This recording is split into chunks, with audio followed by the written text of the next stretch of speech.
Greetings. This is the Counter-Racist Evolving Engineer Program. The acronym for the program is CREE, and that is my handle, CREE. The date is May 17th, 2012. This evening, I think this will be interesting. Hopefully it will be fun. We're going to be chatting with Mr. Scott Nakagawa about his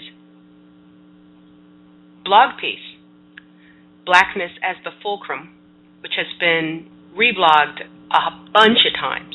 I reblogged it on my blog at cree7.wordpress.com under the title Why I, an Asian Man, Fight Anti-Black Racism. And I'll save introductions and that type of thing when we get him on the line, so let me ring him now.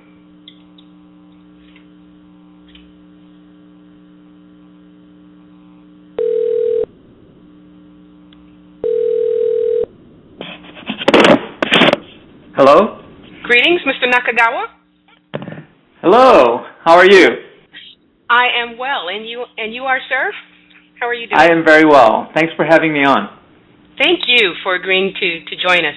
And I know that whenever we have guests from the East Coast, it's a little bit difficult because it's kind of late there. So I appreciate you agreeing to do it and doing it at this late hour.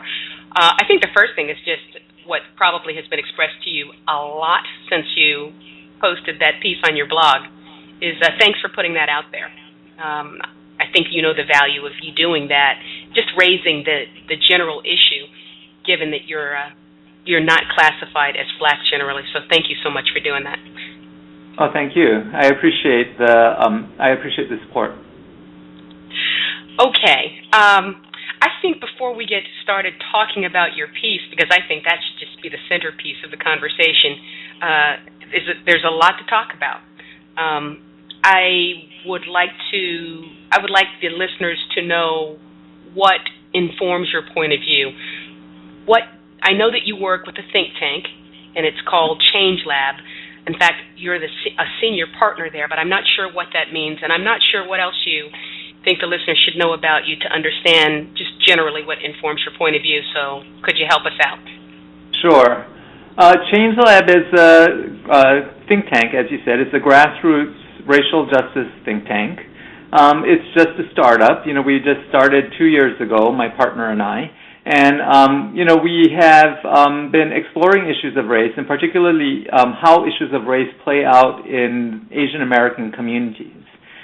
We've just conducted a research project where we've interviewed 87 racial justice activists from around the country, the vast majority of them, more than 80 of them, Asian Americans, to figure out exactly what they're working on, how they see issues of race, and how they see those issues in particular playing out in their communities. And it's just the first step for us in developing a practice of trying to engender what we call authentic solidarity between people of color who are affected by racism, but perhaps not cooperating across our various racial and ethnic groups to promote a unified racial justice agenda. That work is work I come by, I came to after 32 years of work in social change. I've been a racial justice advocate, a teacher, a social worker. I've done a variety of things over the years, but primarily what I focused on throughout my career is racial justice. So I've worked for a number of different kinds of organizations, most of them in the West. I've also worked for a couple of national organizations and with national groups, and spent some time in the South, in Tennessee, living in Appalachia, working for something called the Highlander Center. The Highlander Research and Education Center is Southeast Regional Racial and Economic Justice Organization that was founded many, many years ago and was a civil rights training school during the 40s, 50s, and 60s. And, so I've had this varied experience. I've worked on criminal justice reform, I've worked on domestic violence, I've worked on a variety of different kinds of issues, and that basically brought me to here. Okay, thank you. I think that gives me a good overview of what you've done and what kinds of buzzwords you've heard, what kind of concepts you're probably familiar with. So I thought the part where you explained to us that you've been working primarily with people who describe themselves as Asian American activists who work, I suppose, in racism issues. I found that really interesting, and I'll tell you why I found it interesting before we get into your piece. I have no idea why this is. For some odd reason, whenever I broadcast, and it might be different times, I've tried different times, an ice cream truck comes down my street. So I've got this thing in my head where I think there's a CIA guy in the ice cream truck. But anyway, the reason I find that so interesting is because I'm out here in California, and we have not a small percentage of Asian Americans compared to other parts of the country. And Sure. I usually don't say my age. I heard you tell the guys on Reckless 2.0, another fine counter-racist program, your age. But we're close enough in age. So we have a similar, I think, sort of experience as far as that's concerned. And in my experience, I just have, when I've been dealing with issues of racism, I just rarely see anybody that would classify themselves as Asian. They're very quiet. And I've made it a point to go to a few events, Vietnam, Solidarity, this or that, and they're very quiet. They're just not around. And so I'm just wondering how you found all these folks. Maybe you can tell me a little bit about that. Well, there's a pretty big network of Asian American progressive activists around the country. And they work on a variety of different issues. Many of them are active within Asian American communities.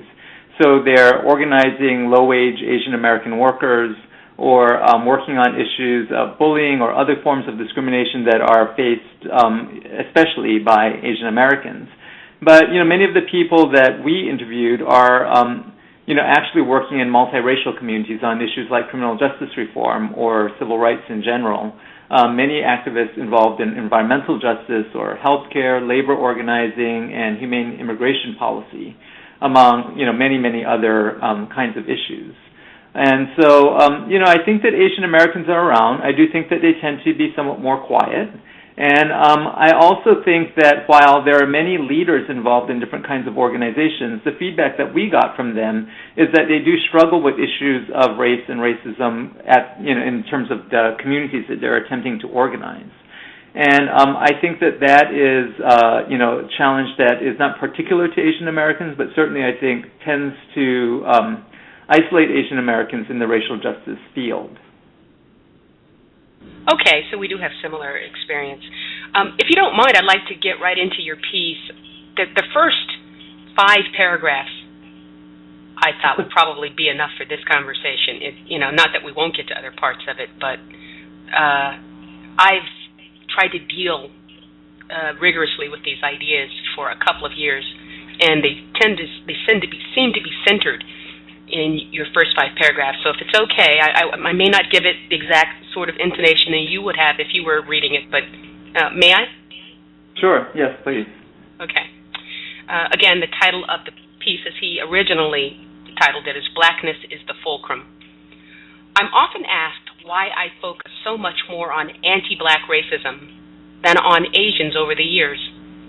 Some suggest I suffer from internalized racism. That might well be true. Who doesn't suffer from internalized racism? I mean, even white people internalize racism. The difference is that white people's internalized racism is against people of color, and it's backed up by those who control societal institutions and capital. But some folk have more on their minds. They say that focusing on black and white reinforces a false racial binary that marginalizes the experiences of non-black people of color. No argument here. But I also think that trying to mix things up by putting non-black people of color in the middle is a problem because there is no, quote, middle, end quote. So there's most of my answer. I'm sure I do suffer from internalized racism, but I don't think that racism is defined only in terms of black and white. I also don't think white supremacy is a simple, brutal hierarchy with whites on top, black people on the bottom, and the rest of us in the middle. Okay. I don't know if that was the first 5, maybe it was the first 4. In fact, let me go on and read the next 3 paragraphs. So why do I expend so much effort on lifting up the oppression of black people? Because anti-black racism is the fulcrum of white supremacy. A fulcrum is defined by Merriam-Webster as, quote, the support about which a lever turns, end quote, or alternatively, quote, one that supplies capability for action, end quote. In other words, if you want to move something, you need a pry bar and some leverage. And what gives you leverage is the fulcrum, that thing you use so the pry bar works like a seesaw. The racial arrangement in the U.S. is ever-changing. There is no bottom. Different groups have more ability to affect others at different times because our roles are not fixed.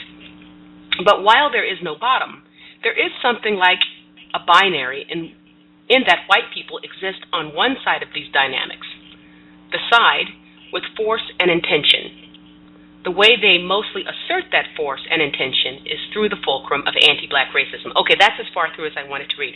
So the reason I wanted to read that is because to me, I'm trying to figure out what you mean, because it seems to me, and that's what I hope this dialogue will be about, is that I'm seeing contradictions in the paragraphs that I just read.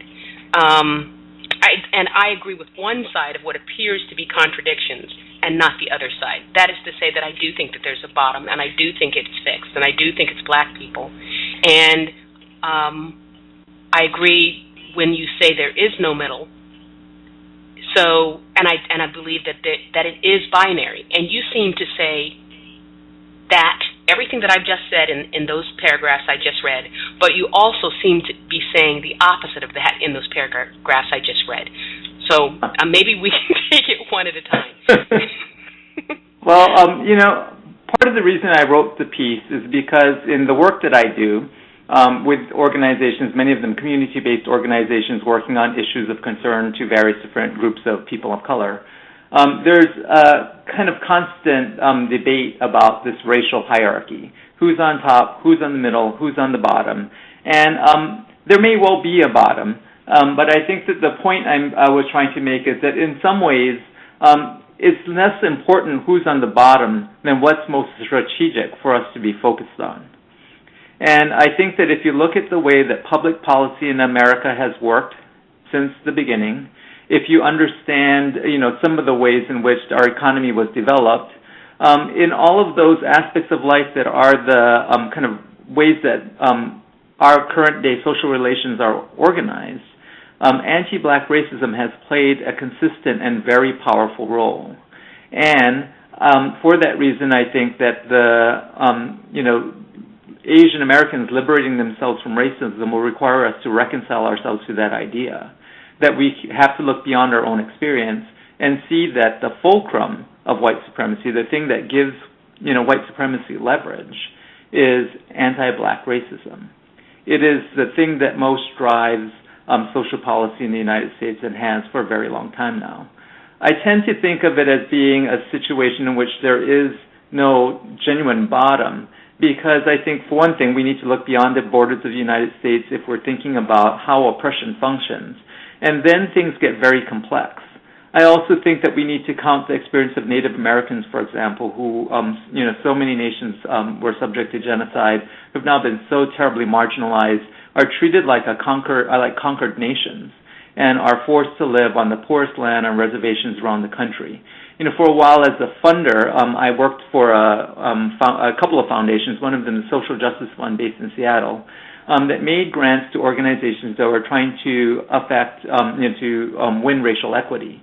And one of the things that we did was make grants to Native American groups. So I visited many of them on the reservation or off the reservation, and the situation for them is really pretty bad. It's the ways in which they are taken advantage of and exploited, the level of poverty and unemployment, the health statistics, are just staggering.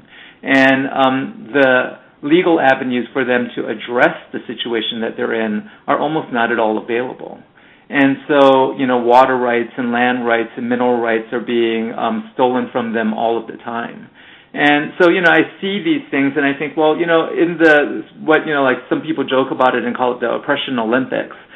Certainly lots of people have experienced have unique experiences of racism, and they're all pretty bad.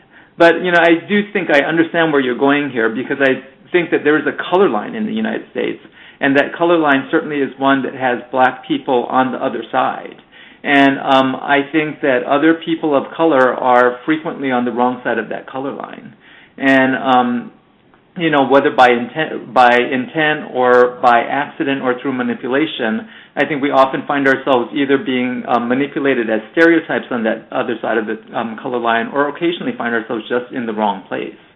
And I do think that in that sense, that African Americans are fixed on that other side of the color line. That really is the line that defines U.S. social policy and always has. I hear us getting closer together on this line, and finding that folks who have chosen, or by tradition and habit, have differentiated themselves from black folks and said, I'm not white, but I'm not black either, that is the sort of staunch, sort of militant, I'm not black, I think it's the wrong side of the color line. If by way of, and they're militant about it. It's like, please don't associate me too closely with being black, because, as you mentioned, it's a global thing. We have to look at the whole globe to determine what's really going on, how the system is structured. And while I certainly agree that horrible things, as you say, have happened to all kinds of people, and even in particular folks who call themselves native to the Americas, you can call it an oppression Olympics if you want, but there always seems to be some mechanism from talking about the stark reality.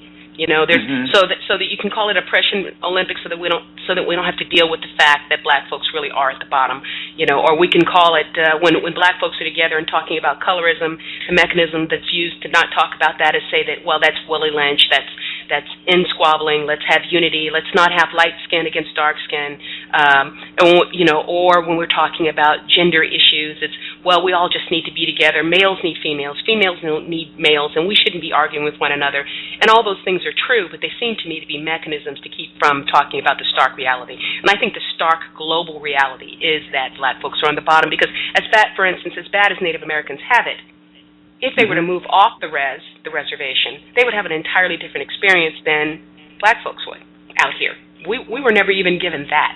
I know a lot of black folks would say, well, just give us that, let's see how we will do with that. Yes, they have shunted us off because they did that to us. They took us off our land. And here we are here, and I would dare say that if it was me and a Native American woman going up for a job, there would be no question that she would get the job. She'd get everything compared to me if it's just between she and I. So I think, as you say, it's an anti-blackness, and where you say there is no middle, I agree with you. I would say there should be no middle, and I guess my question to you is, in that functionally there has been, can we tease out whether or not that middle ground has been something that supports the system of global white supremacy? Or is it something that hinders it? I think that to me is the central question.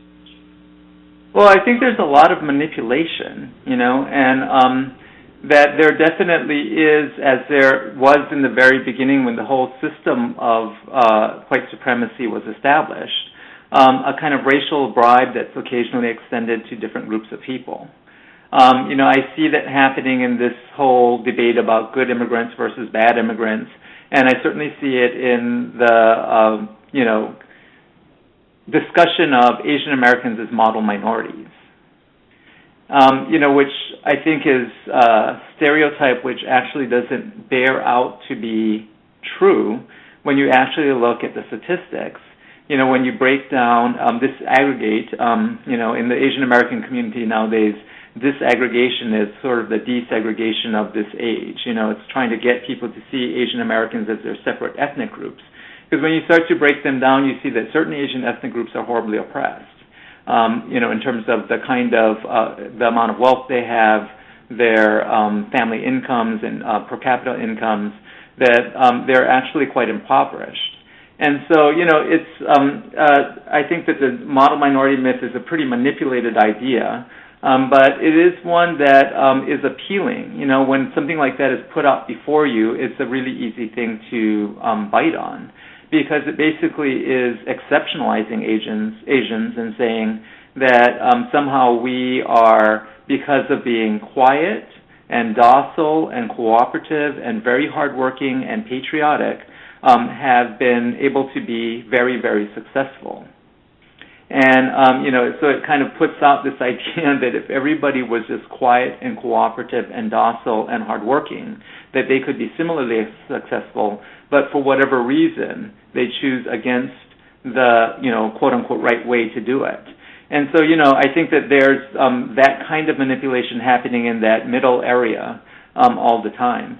And it's just one of the ways that I think racism functions and helps to perpetuate itself, is that, there are these kind of ways in which privilege gets extended, and that privilege, once taken, of course, always has to be taken to the exclusion of someone else. There's just no way you take privilege without harming somebody. That's just the way it works, And so, yeah, I think that those kinds of things happen in something like a middle, I remember, many years ago talking to a woman, a Japanese-American woman who's in my parents' generation, who told me this story about going south after being released from an internment camp during World War II, going south to college. And I can't remember what state she went to. I want to say Alabama, but I'm not sure. And when she got there, she found herself in a situation where she had to choose between going to a, quote-unquote white restroom or a black restroom, and just naturally thought, well, I'm supposed to go to the black restroom, and started going there and got stopped. And it was just so confusing to her that she didn't know what to do, so she just kind of did what she was told and went to the white restroom. And she basically told me the story as a way of saying to me, you have to always be cognizant of the fact that you're constantly having to make these choices. And, in subsequent years, just shortly after that incident, she started to learn of the civil rights movement and realized what the fight was all about, and recognized that at that moment she had a choice, and had she made it differently, it could have made a real difference, because it would have forced the discussion to the surface that wasn't happening. But she had, it didn't occur to her in that moment, and basically told me, you don't know when it's happening because it's all around you, but you're always making the choice of which side of the color line you're on. And I think that area where choice can happen might be something like the middle. I don't think I could have said it any clearer. I think that was a beautiful example, and I think that you explained it pretty close to perfect, that there is a choice, and it is in that middle, and that one could choose not to be in the middle and not to go back and forth all the time, and simply to stay on one side and to stay on the correct side until this very unjust system is over. And the unjust side at that moment, and I think at all moments, until this system of white supremacy is over, is the black side. And I guess that is why I'm saying that the middle is used to perpetuate the system. Yeah, I see what you're saying. That, I think, is something I can agree with. Okay. Definitely it's the work of Change Lab to try to figure out how to, situate ourselves in the right place, right? I understand, because I've been a community organizer for so many years, that in order to organize people to take some kind of action in their lives, you have to begin with them where they're at. You have to really credit the experience that they're having and figure out where are the emotional levers for them, what matters to them, what are they seeing, and what, causes them to step forward and try to demand their dignity. And then once getting them there, moving them along to the point where they're able to see beyond their own experience to the experience of other people and develop a kind of political point of view that situates them on the right side of that line. It's a real process, and so one of the things that we're having to grapple with at Change Lab is how do you get people to go along that process? if what it takes to get people to stand up and do something, to actually stand up to power, is that you have to appeal to everyone's wish to experience, recognition and respect and dignity. So it's a confusing and complicated process of getting people there so they're authentically in that place and genuinely understand that their liberation depends on their being in that place and actually unifying with other people to struggle for the common good, And it's just, it's a struggle. And I think every community seems to face it. In all of the discussions I've had with people, people struggle about it. Even within the most oppressed communities, there's still these ways in which people are divided from one another, either by gender or by sexuality. There are all these different things, class, and, other kinds of ways that we get divided, because privilege is, to some degree or another, everywhere. For myself, in my own community, I have to own the fact that I am male, and that while I may have started out being poor in life, I am no longer a poor person. I'm a very middle-class person. My career has rewarded me with the ability to live at a reasonable middle-class standard of living, and that these kinds of things may tend to cause me to make different kinds of choices, and I have to constantly examine those. Let me ask you a question about who's giving out these privileges. Who's giving out the privileges to have more money and therefore a higher socioeconomic status? Would you say, it's a two-part question, and I think for me both parts are very important. Would you say that it is globally white folk? And the second part of the question is, do you think that whiteness is relative to whoever the next person is?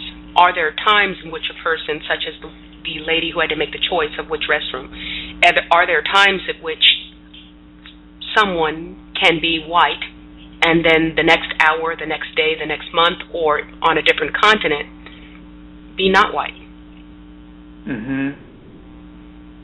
Well, let's see. Well, I'll begin with the thing about privilege.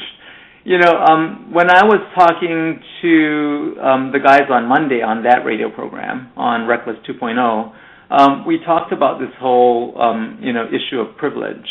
And one of the guys, I can't remember which one, said, that 9/10 of the people of the world are suffer from some kind of serious disprivilege, right? Lack of privilege. And yet 10% is able to continue to dominate the 90% because we are so divided by privilege. And so I think that when you really get there, I think it's not a simple mechanistic process, I think, and I don't think there's a single rational actor deciding what to do. But I think that after so many centuries of operating in this way in our culture, that the people who are giving out those privileges are those 10%, or perhaps more appropriately, nowadays we would say the 1%, right? Ultimately, while, white skin, for example, is a tremendous privilege in our society, that privilege, is used in order to acquire resources. I like to say to people that, we talk about white privilege as though it's just, who's prettier in the eyes of the, mainstream media, who's this or who's that. But, ultimately, white skin privilege accrues to someone's financial advantage. It is something that has an actual value. When we take a look at history, for example, it's, pretty clear, right, that at one time in history, if you were white, you could sue and get compensated if someone said you were black and you weren't. But if you were black, you could not sue if someone said you were white, because it was presumed that there was no value in being black, but there was a value that white skin privilege had. And so, it does have a real monetary value. And but the fact that it has monetary value doesn't mean that the capital that accrues to whiteness is evenly distributed among all white people. Almost all of it drifts to the top. And those are the folks who keep, working the system, basically gaming the system of race. And I think are the ones who are in control of those privileges. Privilege is always given out, since feudal times, given out by people who have power. I mean, it's where the word comes from, right? The old days of, kings being able to give fiefdoms to lords and barons and knights and whatnot. I think that that's pretty much how it works. Now, see, just as you didn't want to get into the conversation about the oppression Olympics, I think that is an important thing to differentiate who is the most mistreated, because my definition of justice is to make sure that no one is mistreated and that the persons who need the most help receive the most help. So I think that's an important thing to, at any given time, find out who is the most mistreated. On the other side, I don't want to get into an Olympics about it.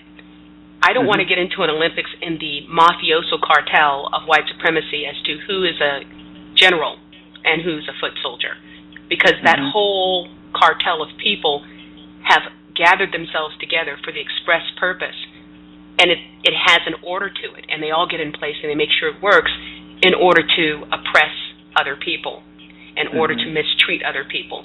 So for me, the fact that it's not differentiated evenly is not very important, especially in light of the fact that someone who's supposedly of a lower socioeconomic status, such as that enforcement official, otherwise known as a policeman, in Cambridge, Massachusetts, being able to exert quite a bit of power against someone who supposedly had the pinnacle of power, President Barack Obama, and, he made President Obama eat his words and have a beer with him on the lawn, when that clearly was not called for.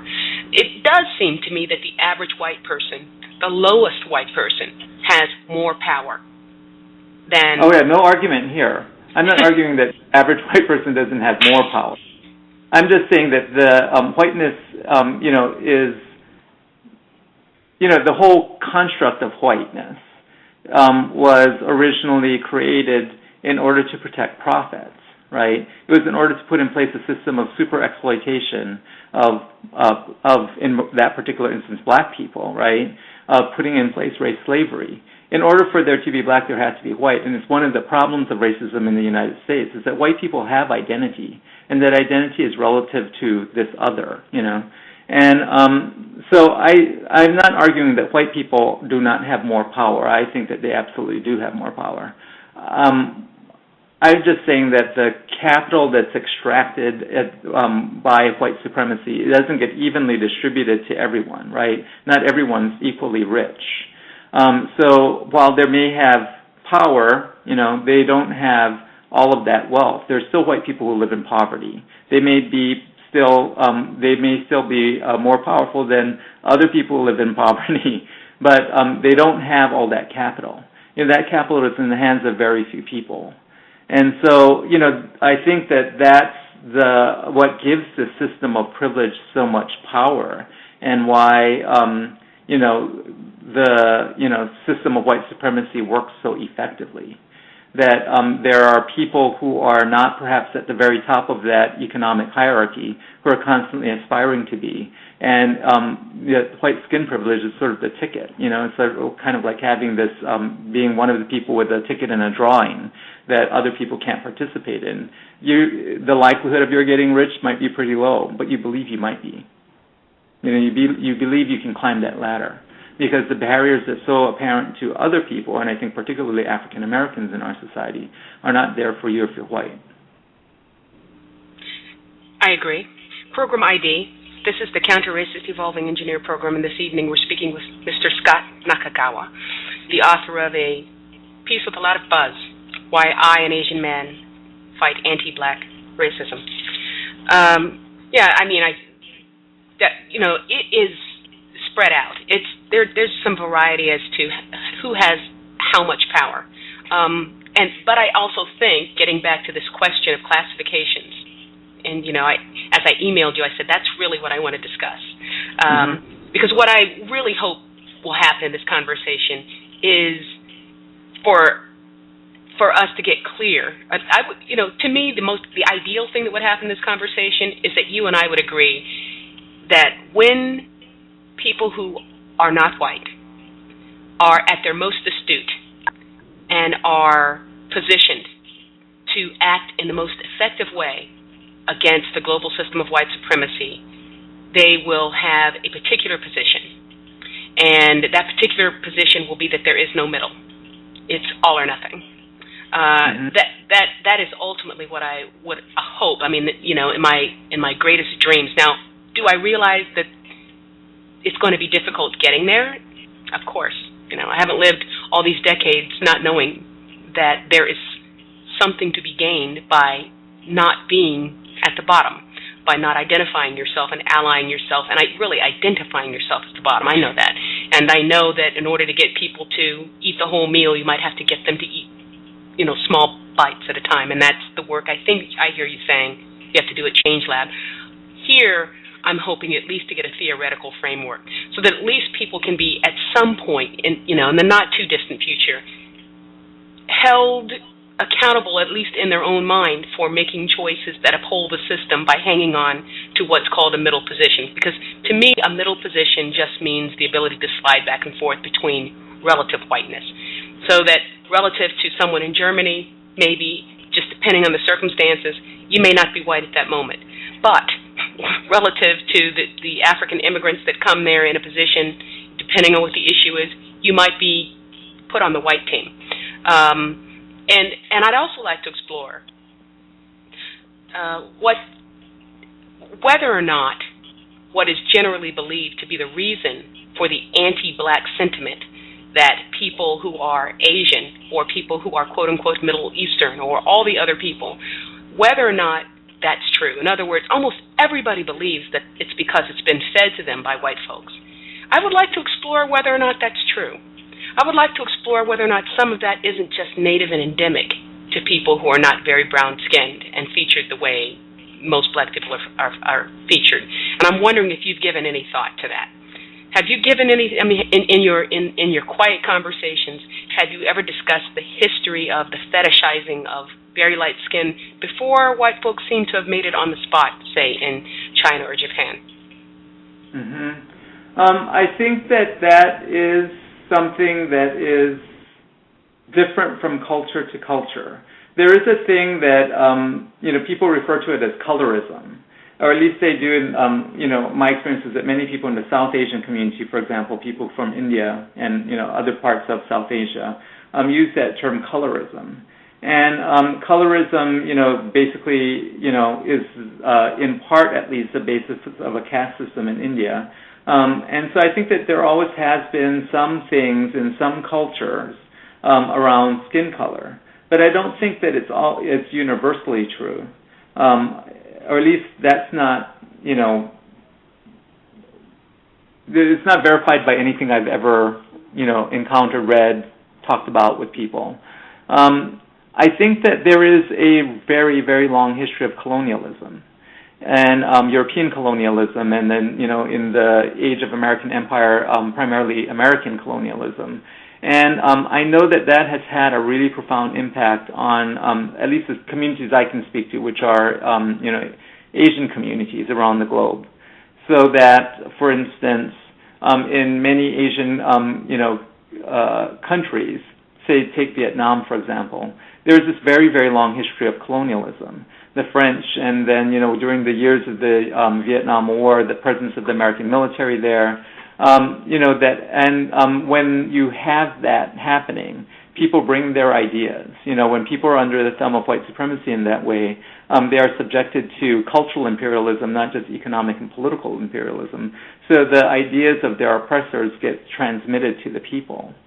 In a lot of Asian countries, there has been a concerted effort for some decades now on the part of right-wing evangelical Christians to penetrate what they call the bamboo curtain with evangelical radio and television ministries. And those television radio ministries often, are a way that people are first coming into contact with the kind of racism, at least, that we're familiar with in the United States.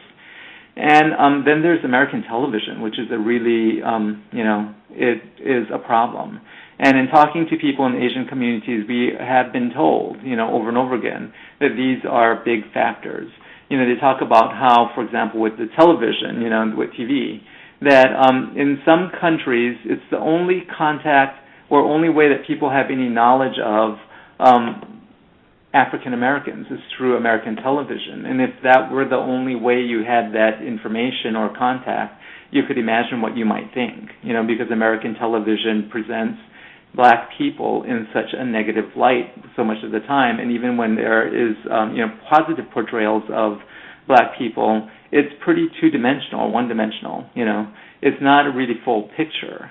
I did actually, at one point, spend just days. It was the craziest experience. So spending days looking at television news programming as a way of trying to understand how are we being framed in the media.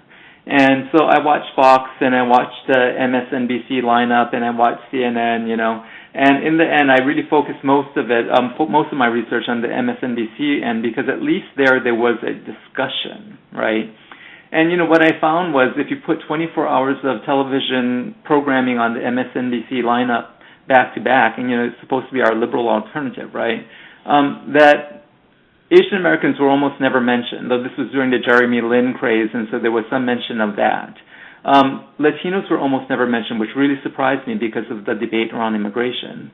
Native Americans were never mentioned at all. And African Americans were frequently mentioned, but almost every reference was to an athlete or an entertainer. And this is in a political, on political programming in a presidential election year. So, it wasn't so much that I was surprised. I just didn't think it was quite so extreme. And so this is the kind of, view of the world that is being transmitted internationally, that people look at these kinds of programs, and that's what they learn. And so it doesn't surprise me at all that when we interview people and ask them about Native Americans, they don't have anything to say. And on their own, they never bring it up among these Asian activists that we talk to. It just didn't come up almost at all, I think one or two times. That when we ask them about African Americans, they say, well, it's a really confusing situation. It's very difficult to know how to talk to people in communities because they're so full of all kinds of information that they got from these extraordinary sources.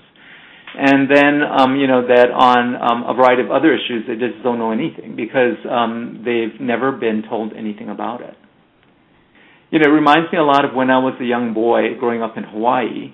And, I lived in a little plantation town, and so I didn't have much contact with people outside that town. There were very few white people. We were almost all of us Asians and Pacific Islanders living together. It was a very brown community. I thought that all of the Jews died in the Holocaust. I know it's a ridiculous idea, but it was the only way I ever learned about Jewish people was the story of the Holocaust. And so I, grew up in that idea. And it wasn't until I was in my teens that I was confronted with the reality that was a ridiculous idea. But, I think that that's kind of what I think we see operating at least in a lot of Asian communities. And so as new immigrants come here, they bring those ideas, and it does create a kind of confusing situation. Agreed. There's no question, absolutely no question that mass media, whether it's television, film, magazines, what have you, perpetuates anti-Blackness and supports the global system of white supremacy upon which, that lever is placed on the fulcrum of this anti-Blackness. No question about that. What I try to do in opening up my mind to this new question about what is the origin of anti-Blackness in all people is to look at white people first, people who are clearly white all the time. There are some brunette people who are considered white here who definitely would not be considered white in Russia, but I think that's a minor example. I try to look at white folks and I say, well, before there was television, before there was film, before there were magazines, was there evidence of anti-Blackness? Well, yeah, they came and got us. They started killing us all over the world. Yeah, there's evidence of that. So the origin of anti-Blackness in what I call all-the-time white folks, full-time white folk, cannot be in that kind of propaganda.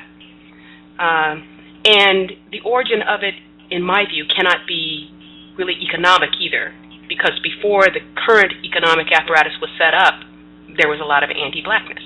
Whether you're talking about Spain when they, kicked everybody out and then set sail, all around the world, or when they went down to South Africa.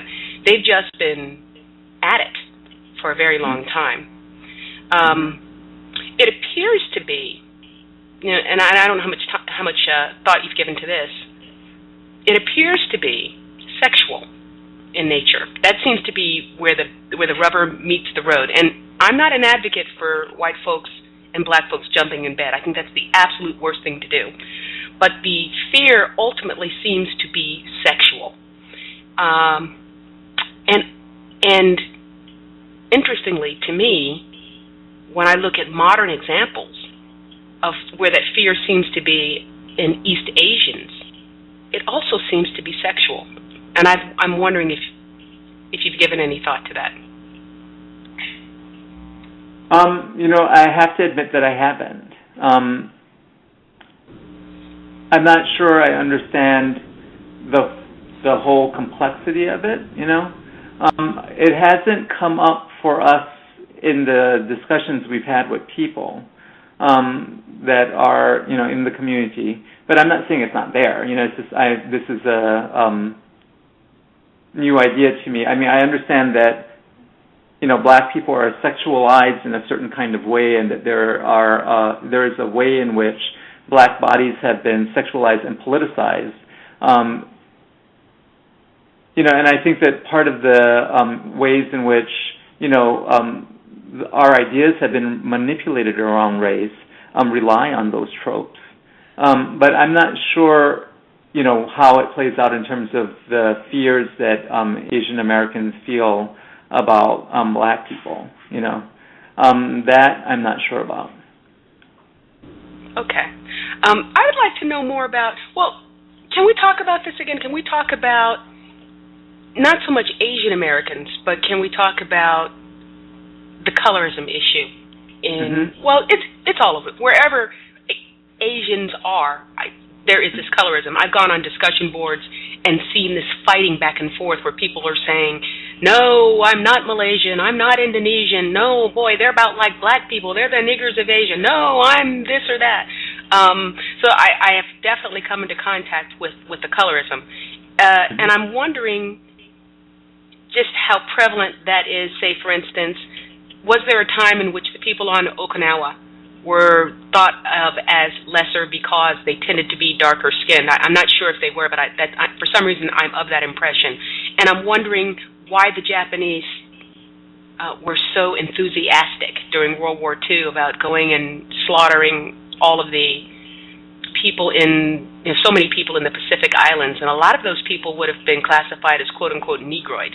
So do you know much about that, and has much been spoken about trying to purify the Japanese quote-unquote people or race and getting rid of all of this unpure blood that was Negroid, quote-unquote, and less so the Aryan white types, if that's a question that makes sense? I mean, sort of, the Japanese in that era, that fascist movement, definitely had a racial component. It had a component that was very similar in a lot of ways to other fascist movements we saw in Europe in the same era. The Japanese form of racism, though it's complicated. I'm not saying it's less horrible, but it's not exactly the thing that we're familiar with in the United States.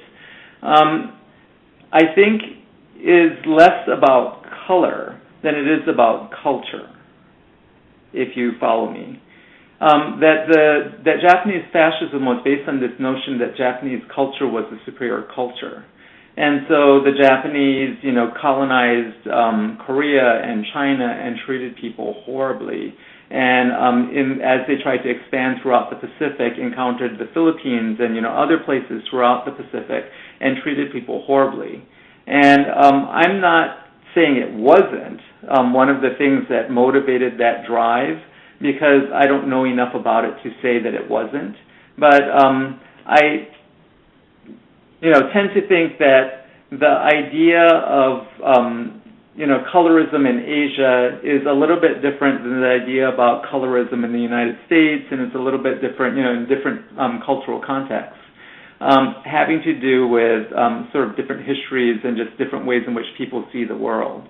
But, the horrific, incredibly, just oppressive way that the Japanese acted during that period, I think, was mostly a religious and cultural thing. It was this idea that people were descended from the sun goddess and they were the chosen people, and there were all of these different kinds of ideas that are rooted very deeply in the Japanese culture of that period and in the Shinto religion of that period, and manipulated, of course, by the emperor and other sort of elites in Japan. But isn't that what is said even to this day? Isn't that the place where people are retreating to this day? There are groups of white supremacists who will say, well, it's not about color. It just so happens to look like color. But it's not about color. It's just about culture. That's what they call it in Europe. This big backlash against these immigrants who come from various parts of Africa and various parts of West Asia, that we don't want them here. But it's about culture. It's not about color. But they're okay with these I would say that's not... I would say that's true, that it's not about culture in those instances. I think that it's the same kind of thing that you see here in the United States, right? People will, in this so-called post-racial era, say that it has nothing to do with race or color. It's just about how people behave, right? The whole war on drugs and tough on crime movement tries to, basically accomplish that idea, right? By criminalizing a whole group of people, you can start to say, well, if they're criminals, then it's not about race, it's about their status as criminals, or it's because of their criminality that we are, behaving in the way that we do or marginalizing them in a particular way. I think that that's just a smokescreen for something that is very much rooted in race. I just, when I say that the Japanese situation is different, I'm not trying to say it's better. I just think that it's a different way of seeing race, and that given the isolation of Japan at the time when these ideas came to fruition, there would have been not much opportunity for the Japanese to interact with people of other races and other colors. And so, I think that is, where I think that the difference lies. And so I'm not saying it didn't have the same effect, and I'm not saying it's not also evil, but I do think that depending on where you are in the world, that these issues play out quite differently. And one thing I do think of as quite important is that while, this, colonialism is a very, very, very old thing, that the kind of racism we live in the United States, while based on things, pre-existing ideas that people had, really got manipulated and made into a political system here on this continent, and specifically in order to justify race slavery and Indian wars. And they're kind of two sides of the same coin, I think, where Indians were raised as savage and unchristian and impossible to evangelize, and that they were, therefore, could be just removed from land in order to be able to acquire those resources. That, African Americans or Africans at the time were raised as subhuman in this other sort of way that then ultimately in subsequent generations would get justified through, all of the pseudoscience about race and whatnot that would say that there were differences in brain size and whatnot, all of these things that are, of course, lies, but that were convenient ways of justifying the continuing oppression of black people. And so that, I think, is a specific thing in the United States, and unfortunately then got exported to a lot of other places, like the system of apartheid in South Africa, for example, is modeled after the system of apartheid that existed in the United States. So, there are these different, I think, ways in which the system works. But, what I try to hold out is the possibility that everybody can change, right? That there's some possibility that people can change. And so I tend not to try to think of things in terms of them being innate, because at that point it starts to feel like I'm not sure what hope we have if it is in fact innate, or essential in some way to who we are as people that we see these things. And so, I want to believe, and maybe I'm just being Pollyanna about it, but I want to believe that it's not an innate thing, but that it's a socialized thing. Well, I wanted to believe that. And like I said, we're close to the same age. I wanted to believe that, but sometimes in the face of evidence, you have to change the way you believe just based on empirical evidence. And I think the weight of the evidence is that it probably is innate, but see, to me, that's not hopeless. And I can never think of a better example, so it's always this example that I use to explain why the fact that some behavioral trait might be innate, but that it cannot be overcome. I can't think of a better example than Finding Nemo and that one scene where the shark are all in their support group saying, "We do not eat fish. We do not eat fish. We do not eat fish."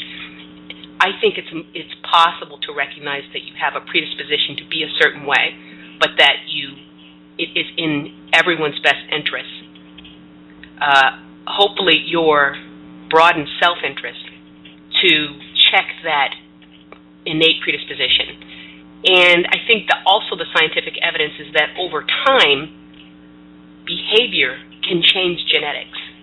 And I think it's just possible that there are some traits of docility. I think it's just possible that there's some traits of docility, some traits of fearfulness that a lot of people who are not white, particularly black people as we commonly think of them, and those who are, who don't have the option to slide into the middle and be either white or black at a given time, that we may have become that way because of behaviors we were forced into due to circumstances. But I mean, just like you can have certain muscle composition, whether it be fast twitch or slow twitch, or not have that much muscle composition. And the research shows that if you are consistently exercising in a certain kind of way, it can change your genetics. A lot of behavior can change your genetics. Because, I don't know exactly what the interplay is between behavior and genetics, but I do know that just because you are predisposed to be a certain way doesn't mean you have to do that. And maybe facing that certain things are innate is the way that we're going to have to deal with this. And just because there are differences does not mean that one group has to mistreat another on the basis that they're different. Mm-hmm. I'm wondering what you think of that. I'm no expert on this, and so I'm not saying that I'm right. I'm just saying this is what I know, right? And so, I really don't have that kind of knowledge of genetics and whatnot to understand that approach. I think that in the end, what matters to me is that we recognize that there's a problem and that we do everything we can to try to resolve it. But I'm not saying that it's not the case that there isn't some potential that it's somehow innately in us. I just have always been in the school of thought that somehow these ideas are socialized in us, and that just as they are socialized in us, they can be socialized out of us.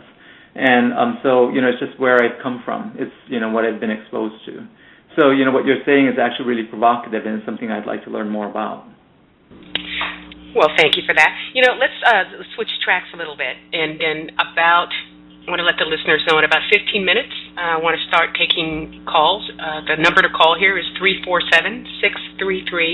347-633-9734. That number again is 347-633-9734. Or if you're on the episode page, you can just click Skype, as I see one caller has already done, and that'll get you right through to the switchboard. We're talking this evening with Mr. Scott Nakagawa, who has written the very provocative piece, Why I, an Asian Man, Fight Anti-Black Racism, but he didn't entitle it that originally. He entitled it, Blackness is the Fulcrum. To switch gears a bit here, but still on the same basic topic, do you think, and we'll confine it to this area of the world for right now, do you think that there is more difference in advantage, more difference in the way one lives between the aggregate, not the disaggregate, but the aggregate group of what's called Asians compared to all the time white folks? or between the aggregate group of Asians and all the time black folks? So you're asking, is it more different between Asian and white than Asian and black? Mm-hmm. That's what I'm asking. Well, I mean, in terms of advantage, I think that, there's no doubt about it that there is a huge wealth gap in the United States, and that African Americans suffer tremendously in that, in the wealth, from that wealth gap, in a way that Asians taken as a whole group do not. Statistically, we end up in a higher place on that, in how these things add up. If you, however, take Asian Americans as a group, Asian being a thing that basically white people made up when they decided that we were all Oriental, right? And look at how Asians themselves identify. Most Asian Americans identify by their ethnic groups. So they would say they're Hmong or Vietnamese or Cambodian or Chinese or whatever. People identify by their countries of origins and the specific cultures and languages in which they grow up. And so if you take it that way, there are Asian immigrant groups that are pretty impoverished. And so, it's kind of hard to say that as a group that it's certainly, that it's so different. I can say that, for example, the household income of Japanese Americans is the highest of any ethnic group in the United States. On the other hand, the per capita income of those same Japanese American households is not as high as that of whites. And so, essentially what we have here is a situation in which, Japanese Americans tend to live intergenerationally. So grandmother and her Social Security check and perhaps grandfather and his Social Security check and perhaps some kind of retirement is in the same household as adult wage earners and then perhaps teenagers who have part-time jobs after school. And so but it still amounts to, pretty comfortable per household income. But if you look at the Hmong, for example, I think that among, if you disaggregate that group and you count them as a group unto themselves, they're among the most impoverished people in the United States. And so it all kind of depends on, how it all works out. In the end, I would say that in terms of race privilege, in terms of just how race functions in the United States, that Asian Americans are situated very differently than African Americans. We are not being targeted in the same way by the criminal justice system, for example. So we're actually underrepresented in prisons and jails, not overrepresented, as is true of every other, non-white ethnic group in the United States. And we are, not raised in the same way in terms of how people understand who we are.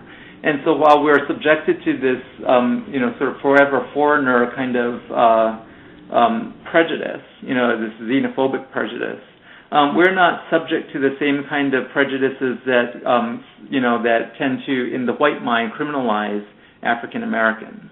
So I think that there are a lot of different ways in which we're really quite different, and that those differences do end up structuring how you live, who you think you are, and what you aspire to in life. And so I would say along those lines there's quite a bit of difference. So is that you saying there's a bigger gap between the aggregate of Asians and black folks than the aggregate of Asians and white folks? Yeah, absolutely. It's just not the way that Asian Americans actually live, because of there being so many different ways of immigration. So I'm not one of those impoverished ethnic groups, but I am aware that they're there, and so I do want to call them out, because I think one of the ways in which they end up being, overlooked and sort of marginalized in terms of the particular kinds of problems that they have is that this category Asian ends up making their disprivilege or their lack of privilege sort of invisible. And so for, service providers, for determining funding, for, community-based organizations, they often get overlooked because it's assumed that they enjoy the same kind of privilege as certain East Asian, American-born, primarily American-born communities like Japanese Americans, for example, who are, much, much better off. And so the only reason I went into the details of that was in order to be clear that Asian Americans as an aggregate definitely are much closer to whites than they are to African Americans. But if you disaggregate that group, which I think is, does justice to some of the groups that are really suffering, those other groups are much closer to African Americans than they are to whites. I don't happen to belong to one of those groups. Okay. The Hmongs. I remember when the first wave of them, or near the first wave of them, started coming to the United States. A lot of them were coming to the place where I was going to college in Fresno, and so I know that it's a pretty recent wave of immigrants. Yeah. And so I'm wondering if it isn't similar to the Hispanics, meaning that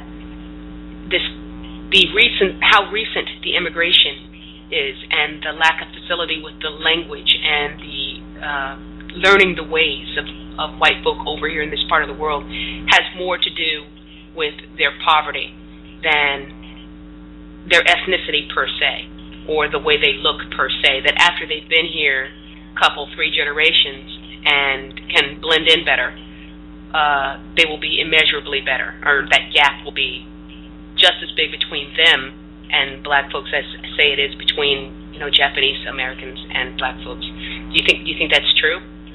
Yeah.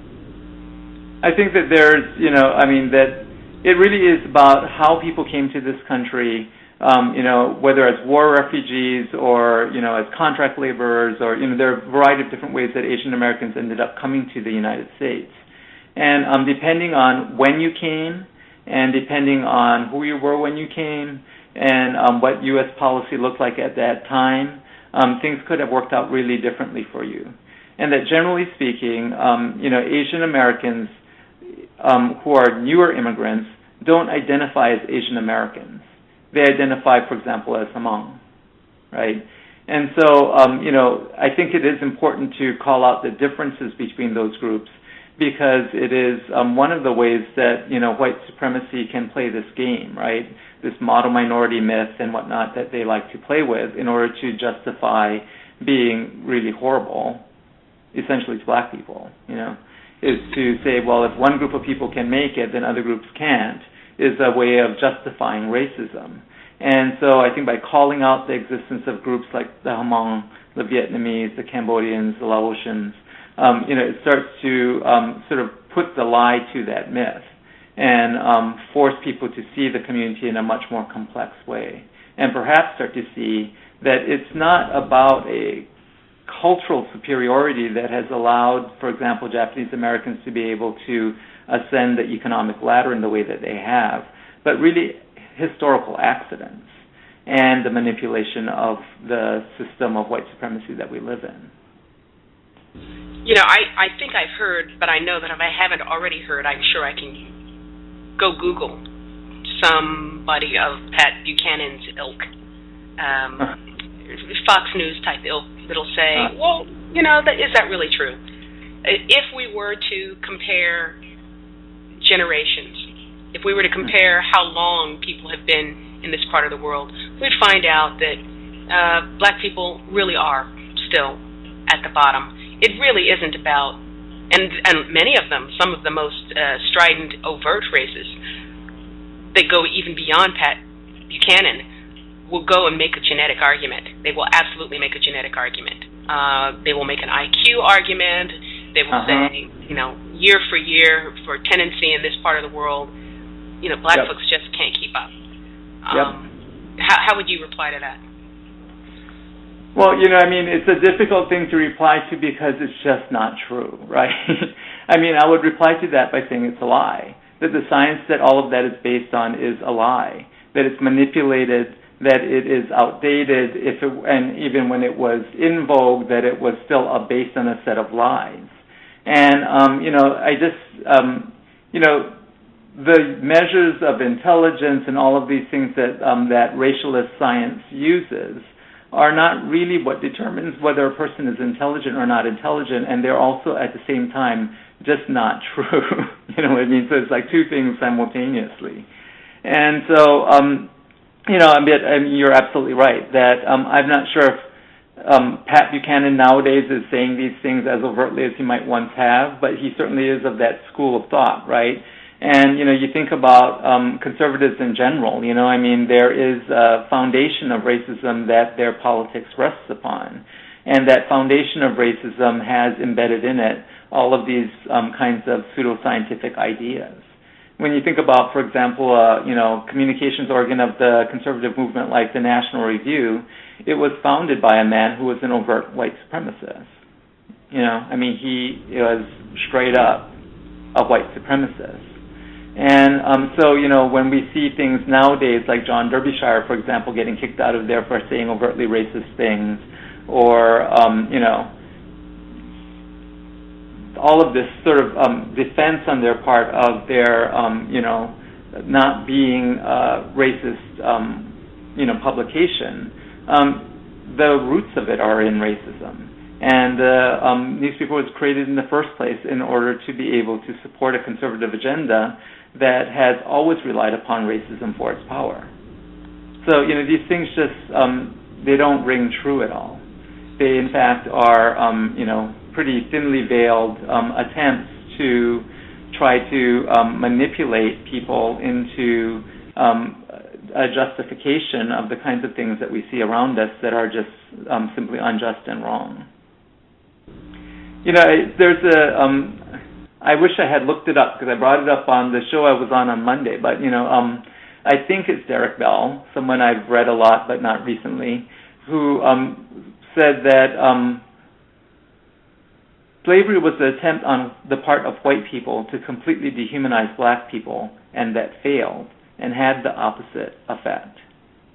That, in other words, the ideas, the lies, the belief system that justified slavery ended up having the effect not of dehumanizing African Americans, but of dehumanizing white people. It caused them to to develop an identity that relied upon the oppression of other people and a sense of what it means to be human that was very incomplete, and that continues to inform the way that white people see the world. And I think that there's a lot of truth in that. And when we hear people speaking to these myths and using them to justify the horrible things that we see happening around us, that part of what's at work is that historical legacy. That slavery had a historical legacy that affects the prospects of African American communities. There is no doubt about. But I think we often do not look at the flip side of what the historical legacy of slavery is for white people. It's not just greater wealth and power and privilege, but also kind of a mindset and a culture that was created relative to the notion of an inferior black race. We have a caller. Are you up to taking a call now? Oh, yeah. I'm sorry. I thought you were talking to the caller. Yes, sure. Okay. If you are the caller whose last four digits are 9121, first of all, I know who you are. I'm glad you're calling. And your mic is hot. Hello, Cree, and hello to you, guests. Can I be heard? Yes, Blacka, we can hear you clearly. Okay. It's such a highbrow intellectual conversation. I hate to inject my bit of ignorance into it. No. But I was just wondering. Well, actually, I'm going to ask the guest. I was in Japan a few years ago. Well, it's been about 20 years ago now, and I was there for 2 weeks. And I experienced in Japan the worst bit of racism I've ever experienced in my life, and I'm from the South. Mm-hmm. And I was wondering if that was something indicative of Japanese, the anti-blackness. I mean, because it was so strong and it was just blatant. It was no hiding it. It was just the way they were, and like it or leave it. I was just wondering, is that the Japanese way? I'm not sure if I've ever been there. I do think that, since World War II, there's been a powerful presence of the U.S. military and of, U.S. commercial interests in Japan. And, as I said earlier to Cree, when you have a situation where people don't have contact with another group of people except through the filter of the U.S. military or through the filter of television and whatnot, it's often the case that people adopt the most extreme racial, racist ideas. And so it doesn't surprise me, and I'm not saying it isn't happening. I've just never personally experienced it or witnessed it because I've never been there. And so, my experience of Japanese people has been primarily in the United States and in Japanese American communities.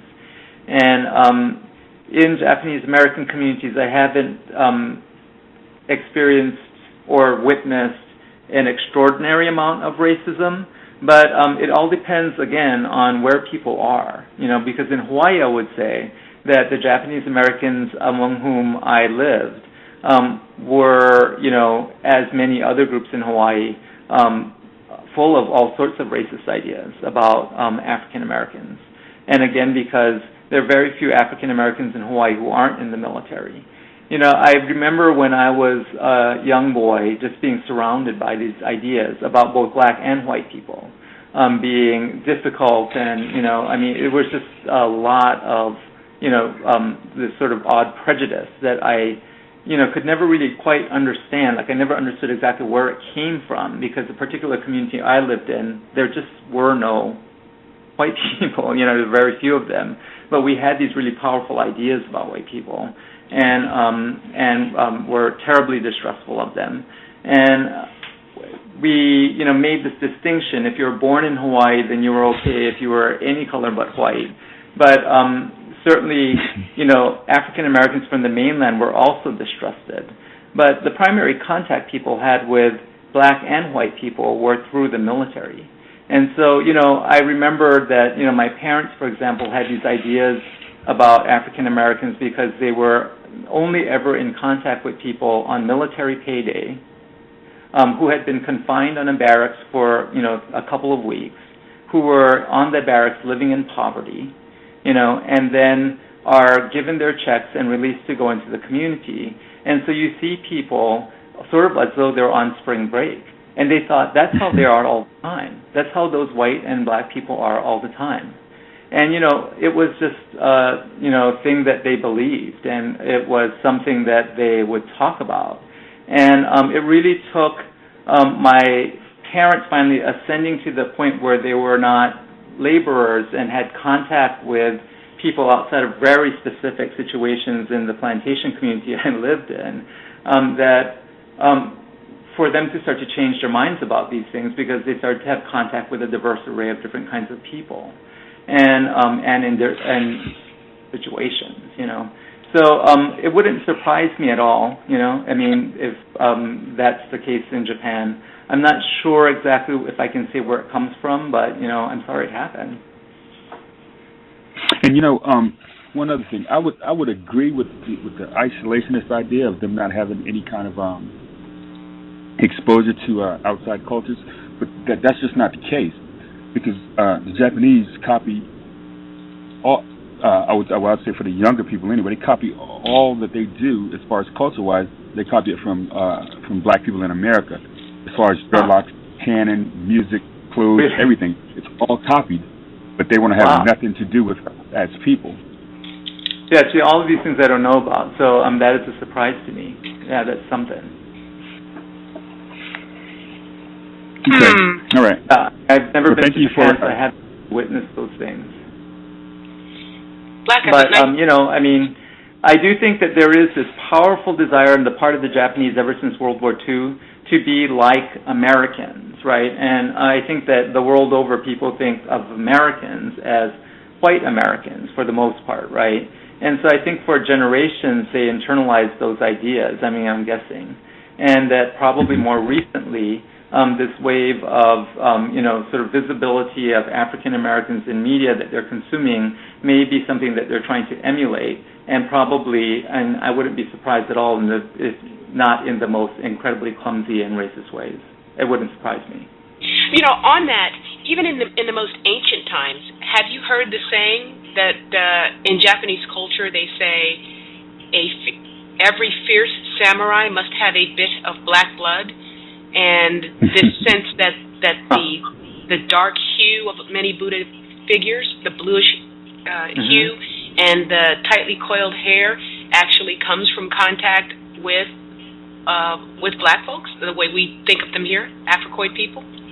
Yeah, you're more of an expert about these things than I am. I have very little knowledge of Japan, except for, in this sort of textbook way of knowing what, things about Japanese history and involvement in World War II and whatnot. Blacka, thanks for calling in, and maybe you wouldn't go away. You might want to go ahead. Cree, let me just add something here. And this is just an anecdote. It's nothing really important. But recently, over the last couple of weeks, I've been working with a producer in Japan. Makes really good music, I think. And he was telling me that most Japanese men, I'd say between the age of 18 and maybe 30, their fantasy is always to be with a black woman, but it's not a lot of black women there. And it's just such a contrast to me. I don't know. I don't know why I added that. It just came up when I was talking to him online a little while ago, and I was just still confused as to the whole love him, hate him thing. I don't know. Anyway, thank you for taking my question. It's fascinating to me. I had no idea. But definitely I want to find out about it because that just sounds amazing to me. I mean, there's something to be learned there, definitely, because it would be interesting to understand where all of that came from, or if it was always, That question segued into the very next thing I wanted to ask you about, and it was looping back around to this sexual thing, and it's if you feel like it's an indelicate topic that you don't want to talk about, that's obviously your prerogative, and I'm not going to be offended. You don't have to be delicate about saying I don't want to talk about it. The sexualization that you've already referenced happens to black folks.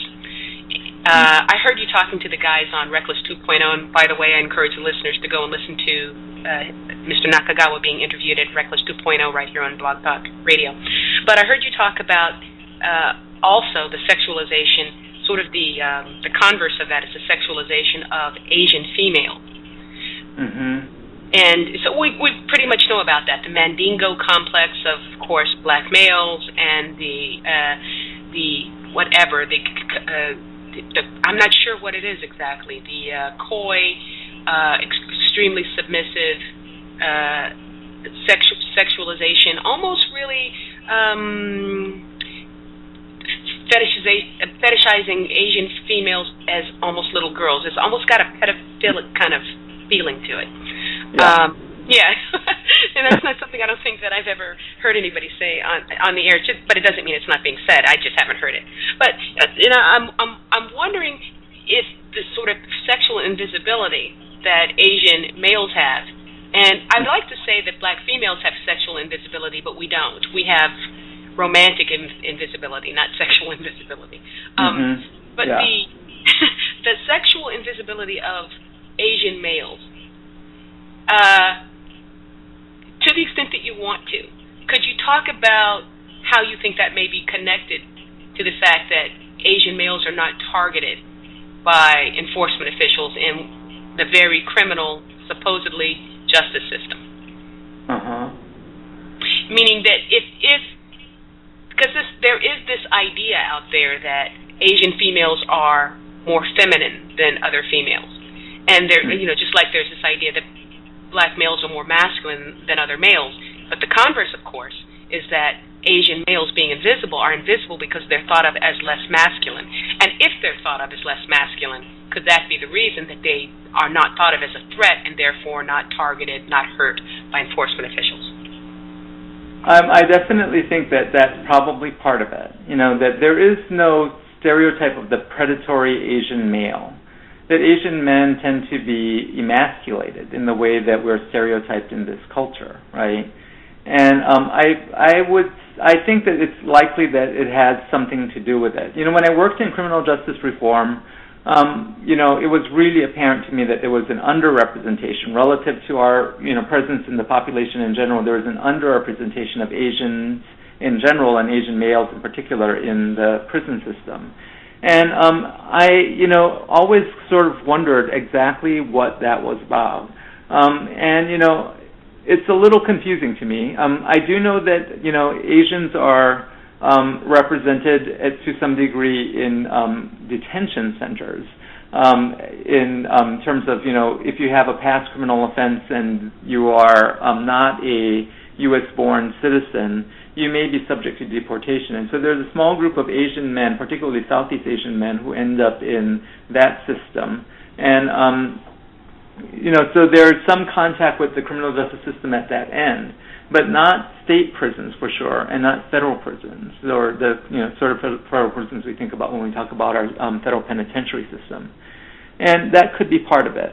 The Asian women thing is a really troubling stereotype, right, of Asian women being submissive and being sort of coy and weak. The notion of that as ideal femininity, I think, is by itself just, another one of those, horrifying things about our culture. Right. But, the whole notion of, Asian women being submissive in that way makes them, in some ways, to some people, sort of the ideal, kind of ideal woman, right? To the man who wants to have a submissive partner, the Asian woman is, a highly fetishized prize.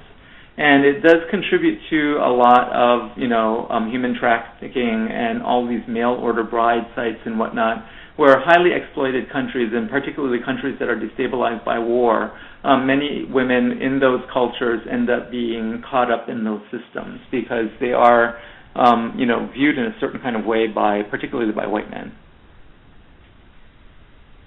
Yeah, I've forgotten you'd written a book, but I know there was a chapter in his book, and it was either the chapter or the title of the book that was called "The Whole World, the White Man's Brothel." Yeah. And but there's also sort of the physical part of it too, because they also tend, not only do they tend to be submissive, but they tend to be petite. So that I think that those two things together, I'd have to feign ignorance of the pornographic industry and how various folks are portrayed in order to talk about, in order to preserve my whatever. And I don't think I want to give that up, but I couldn't talk about it intelligently unless I gave up this pretense that I know nothing about it. However, it is purely academic, listeners, purely academic. We have another caller, and Black, don't hang up. You're asking really interesting questions. If you are the blocked caller, your mic is hot. Is that me, Cree? It is, LVM. Thanks for calling in. Hi. I'm sorry, the guest's name? My name is Scott. Scott, hi.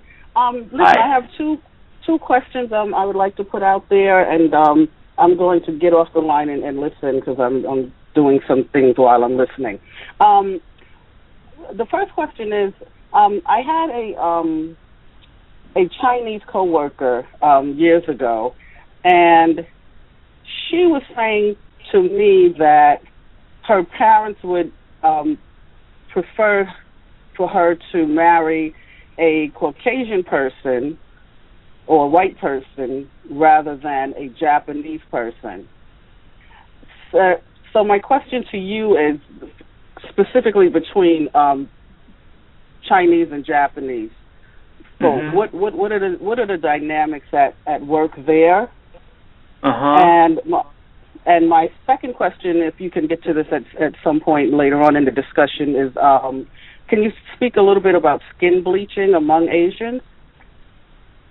I can try. I know that it's a phenomenon. I know it's a thing people do, the skin bleaching, or at least some people do it. There also have been waves of popularity of surgery that people can do to your eyelid in order to create that fold, to basically make their eyelids look, or their eyes look larger and more sort of, European. And, I think it's a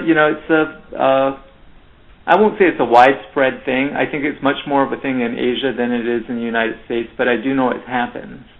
And in terms of the Japanese-Chinese dynamic, there's a long history of animosity between the Japanese and the Chinese, largely instigated by the Japanese, because the Japanese were such horrible colonizers in Asia. So at one time the Japanese, colonized China, and the Chinese under Japanese rule were really badly mistreated, and so there are long histories of animosity between the two peoples. The same is true between Japan and Korea, where the Japanese have done some really horrible things. The Japanese military has done some really horrible things in Korea, and so there are long-held resentments between Japanese, Korean, and Chinese people. Those resentments generally tend to disappear after a generation or two away from those countries, but they're certainly very much alive in those countries. And among new immigrants from those countries, I think that it is still something that people remember. Did that answer your question? Oh, I'm sorry. You said you were going to go away after. Yeah, no. I didn't go away. I didn't go away, but I didn't go away. In terms of those surgeries that you were talking about, the skin bleaching and the eyelids, did you say, or would you say that that's happening more in the Asian countries or here? What? I think it's happening much more in the Asian countries.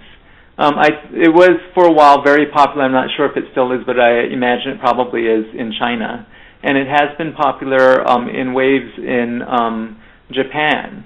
One of my colleagues is Korean American, and she frequently goes to South Korea, and she says that one of the things that happens to her there is that if she goes to a hairdresser there, they always try to talk her into bleaching her hair.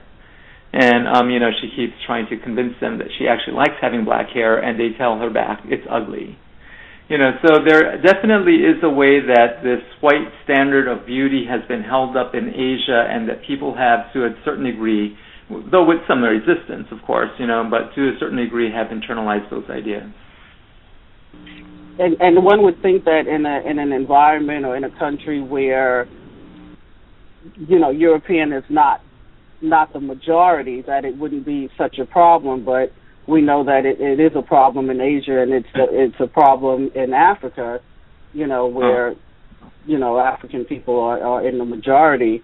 How would you explain? Well, I think a lot of it has to do with media, power.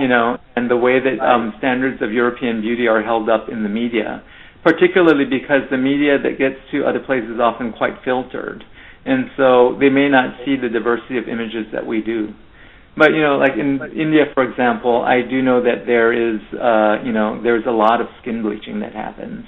And, I sometimes Google and find these ads for skin bleaching products that are in India just to see are they still popular, So I definitely think that there is, some of that. And I would guess that in India there's kind of indigenous colorism, but then also a long legacy of English colonization of India. And currently, some amount of what people might call neo-colonialism in India on the part of the United States.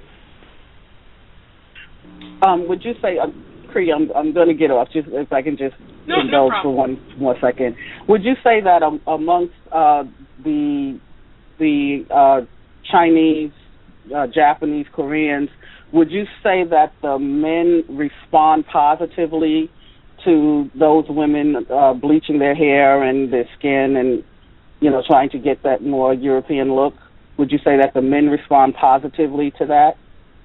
I think they definitely do in Asia. I think perhaps less so here in the United States, where there's more of a race consciousness, and so there's a certain kind of race pride and a resistance to this notion that you should have to change the way you look, but which I think is in part a legacy of the Black Power movement, right? That so much of, I think, how people in the United States who are not black but who are people of color in at least the post-civil rights era think about rights and think about how to go about acquiring rights and having rights recognized is built upon this legacy of incredible work that was done during the years of the Civil Rights Movement and the Black Power movement.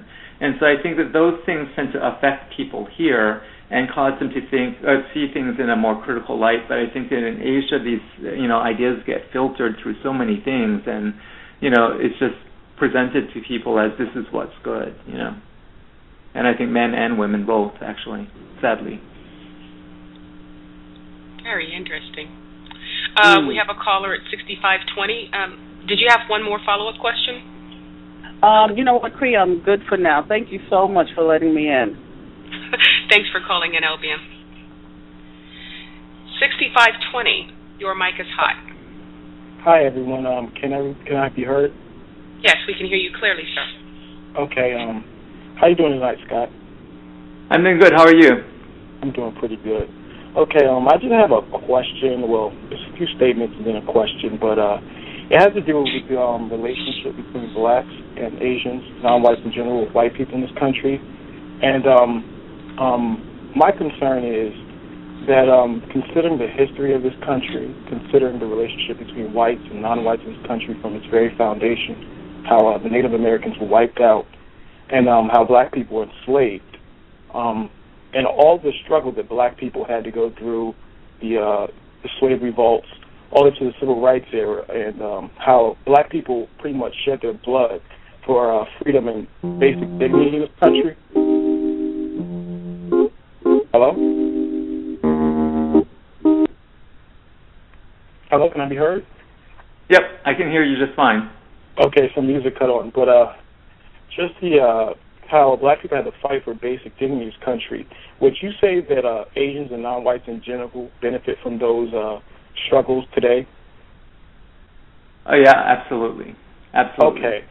Okay, so that leads me to my next question, is because my interactions with Asians in general is a relationship. I sense a degree of disdain from Asians towards me because I'm a black male.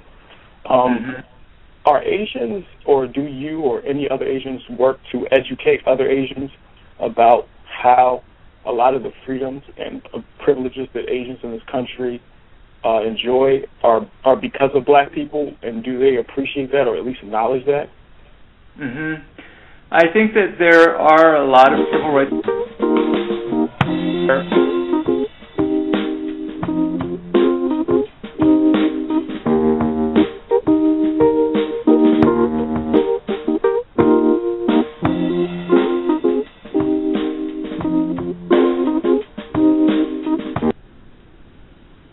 Are you still there?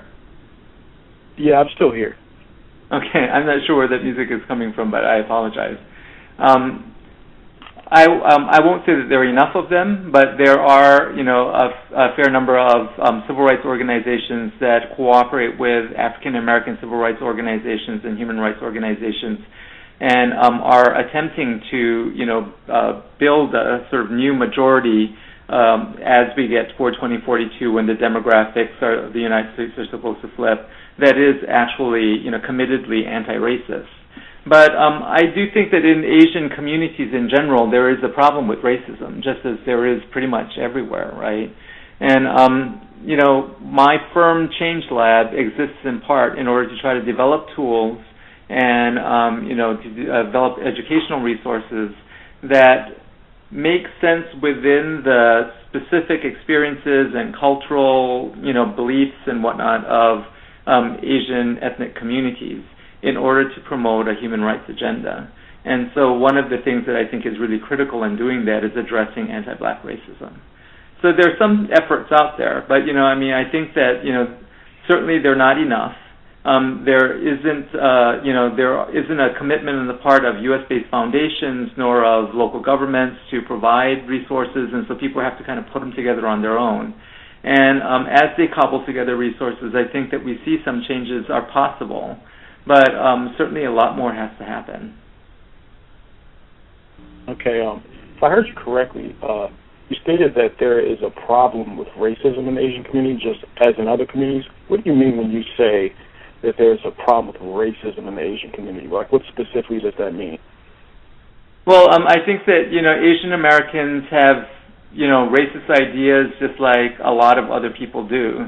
And that those ideas get expressed in, the ways that Asian Americans deal with other people of color.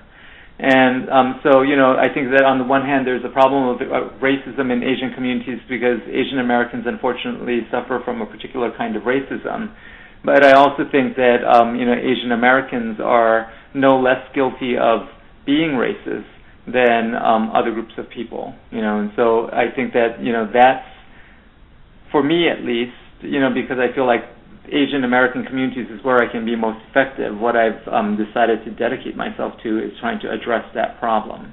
And, I have often felt a little bit lonely in doing that. But, when we recently took on this effort to do a research project talking to Asian American leaders and progressives in the community who are doing work, I quickly discovered that there are many, many people who are working, often in very small and underfunded organizations, but nonetheless working on issues of social justice and are aware of the fact that there is this problem. So we're hoping to round people up and start a discussion about it and figure out what tools and resources are necessary for people to be more effective in dealing with it. Okay. I have two questions. One is very simple, and the second is I guess a little bit more in depth. But the first one is, are Asian people rewarded by the broader system for mistreating black people? I think, unfortunately, that our system rewards everyone for mistreating black people. Okay. And the second one is, if a black person has experienced mistreatment from an Asian because they're black, how should that person respond? How should a person respond? Are they justified in any type of, I guess, outrage or anger as a retaliation form? How would you say that? Well, I would say that a person is justified to react to an Asian person expressing racism in the same way that you would toward any person expressing racism. I don't think that Asians should be exempted because we're not white. I think that in terms of, addressing things when they come up, at least for myself, and I'm not an African American person, and so people don't react to me in the same way. But for myself, in the work that I've done, what I've found is most effective is to address it by trying to figure out where it's coming from. To try to identify, why do you think that? Because oftentimes what I've found is that when you actually go there with people and you talk to them and say, so why do you think this thing? How did you get that idea? You find out that sometimes people get these ideas in very odd places. And once that becomes clear, it becomes possible to actually talk about it, right? And to present an alternative point of view. Because if it came out of this one odd place, it's easy to isolate that place and provide information that basically debunks that belief. It's not always the case, but it's, I think, useful to ask a person, why do you think that? And try to find out where they got that idea. The other thing that someone taught me a long time ago is actually a marketing ploy, but it's this method of communication that is the way I remember it is felt, found, feel, right? So I've often used this method where somebody will say something to me, and I might not agree with what they're saying. I might not be able to identify with that thing, but I can find something similar in the past that I've been wrong about, and say, well, it's sort of like when I felt like this about this other thing, right? And then I found out all of this stuff about it, and now I feel differently, and then try to address where they're at on it. So that people feel less as though what you're doing is saying, you're wrong and that makes you really stupid. Because that generally, in my experience, causes people to shut down and then they're not listening to you anymore. And so, those are the only things I can suggest in terms of one-on-one interactions with people, is to try to figure out where the source of it is from. And then also to try to figure out how to frame your counter statement by looking at your own experience and trying to figure out what is something I've in the past believed where I was wrong. so that this person can see, like, I could be wrong about something, and then be able to, to basically address this wrong idea that they have about you. So, it's not the most satisfying, because I realize that sometimes the most satisfying thing would be just to turn around and tell somebody to, F off, right? But, I found that it works.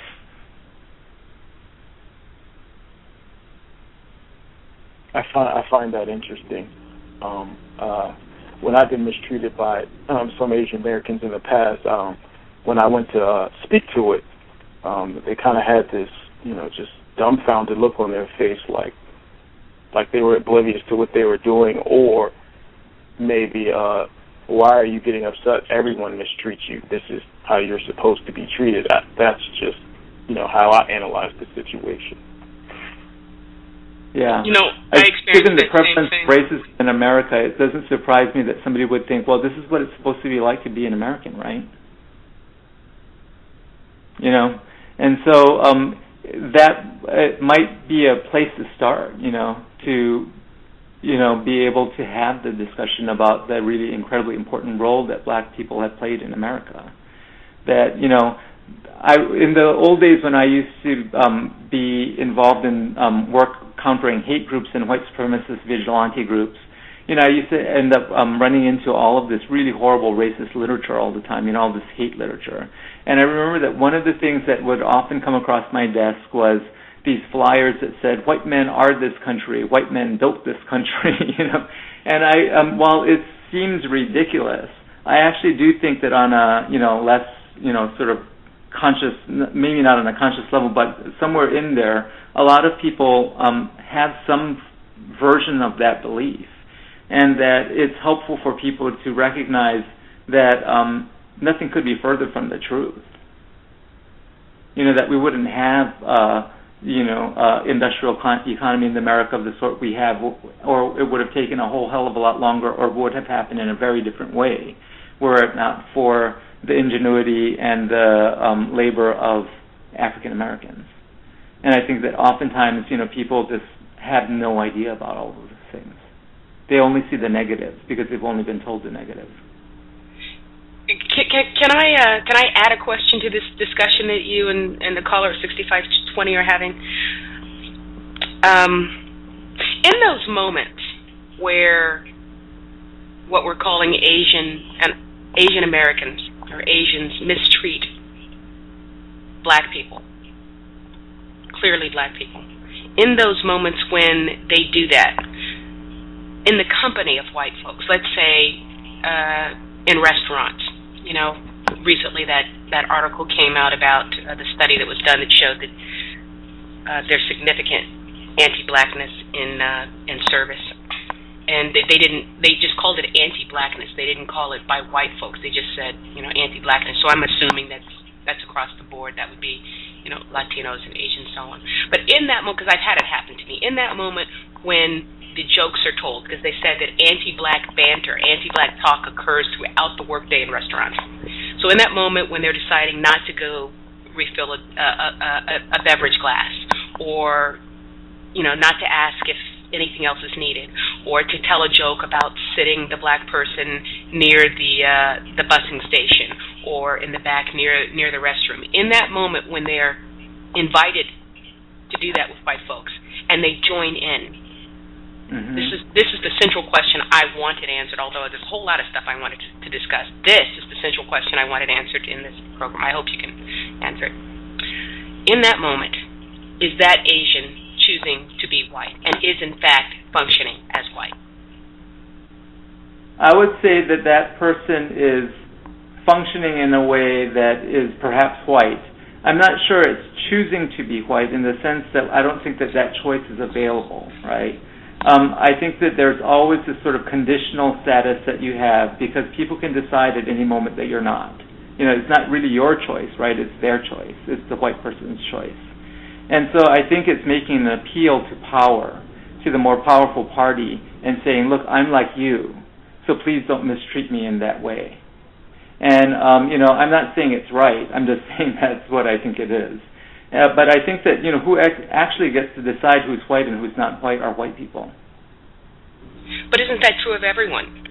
aren't there white folks who are clearly white now in other, here, but in other parts of the world are not white? And isn't it true that every single white person has to be classified as white by other white folks? So, I mean, how does that really make a quote-unquote Asian any different than any other white person in that moment? Well, I'm not saying I'm not trying to say that there's something specifically different. What I'm saying is that with any person of color, whatever color, right, that they don't have that choice. That the person making the choice, or the force that makes that choice, is whiteness, right? That white people decide who gets to be white. Whoever at any given time is defined as white is ones who decide. The Irish didn't decide to be white. Jews didn't decide to be white. They may have actively cooperated with that process, but white people decided that Irish should be white. And the white people decided that Italians and Jews should be white, even if they were raised as non-whites when they first came to the United States. And so, I'm not, saying it's somehow different than that process.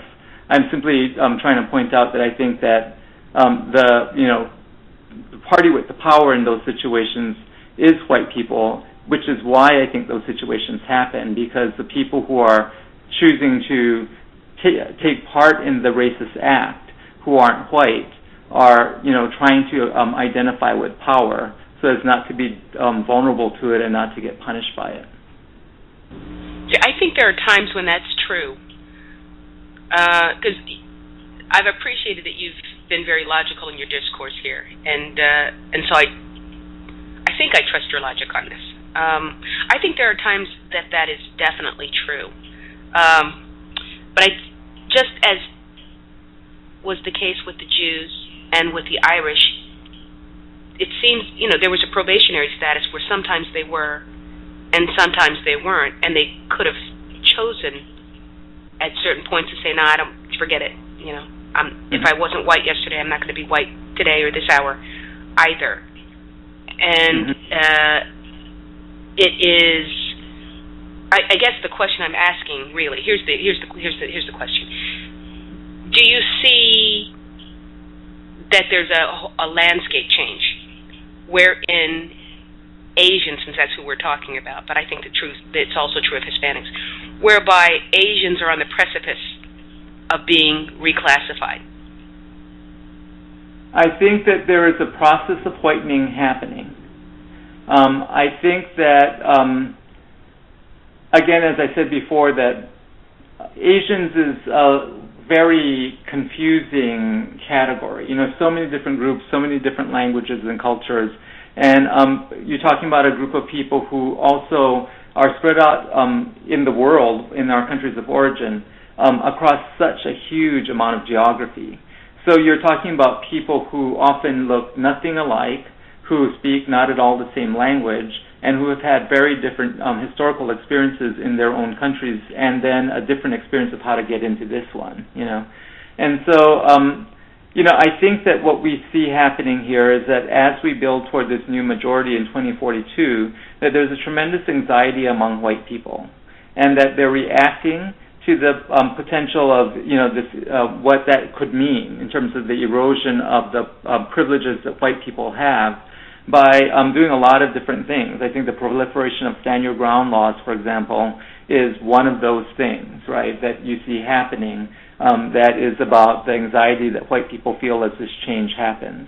And another one of those things that they're doing, I think, is playing this game with the model minority myth that only some Asians are going to be qualified to play along with, right, in order to be able to basically split the potential of a progressive, anti-racist Asian American coalition and peel off some of the people who belong to that conglomeration and get them to participate in this process of whitening. So, it's, I think, a kind of an age-old strategy. We saw it happen in the immediate post-civil rights years when the Republican Southern strategy was developed, that it was all about targeting these potential, coalitions of resistance with these wedge issues, things that split them up and that peel some of the people off to their side and then also cause confusion among the remainder. by using issues like abortion or like, affirmative action or, any number of other kinds of issues. What they do is they just break apart those coalitions and peel people off. And I think we do see that happening, and it's a real danger. So, when I said earlier that people don't get to choose, I may have overstated my case, because I think that when those kinds of invitations are extended, people, of course, have the option of resisting. And that's the choice we should be making, is to resist the temptation to cleave to, to privilege, to accept the bribe and to go over to the other side, because ultimately it's not really in our interest to do so. And because the status that we have in that coalition is always, as you pointed out, conditional. They could kick us out anytime they want to. And so, I think that it's that complex. But that I don't think you're wrong by saying that there seems to be an attempt to get Asians to go over to the other side. I just would argue that not all Asians have the option of doing it. Okay. And I can definitely see that. And I could see that also with the Hispanics. It depends mostly on phenotype. Yeah. Mostly on go ahead. Oh, I'm sorry, and immigration status. It's about phenotype, class, and immigration status. Right. But it's definitely, it is happening. And I think that's so important to understand. And just in the way that I think it would be more easily understood amongst, quote, that aggregate of Asians, to say, let's not allow some of us to be peeled away and reclassified as white. You can ignore that.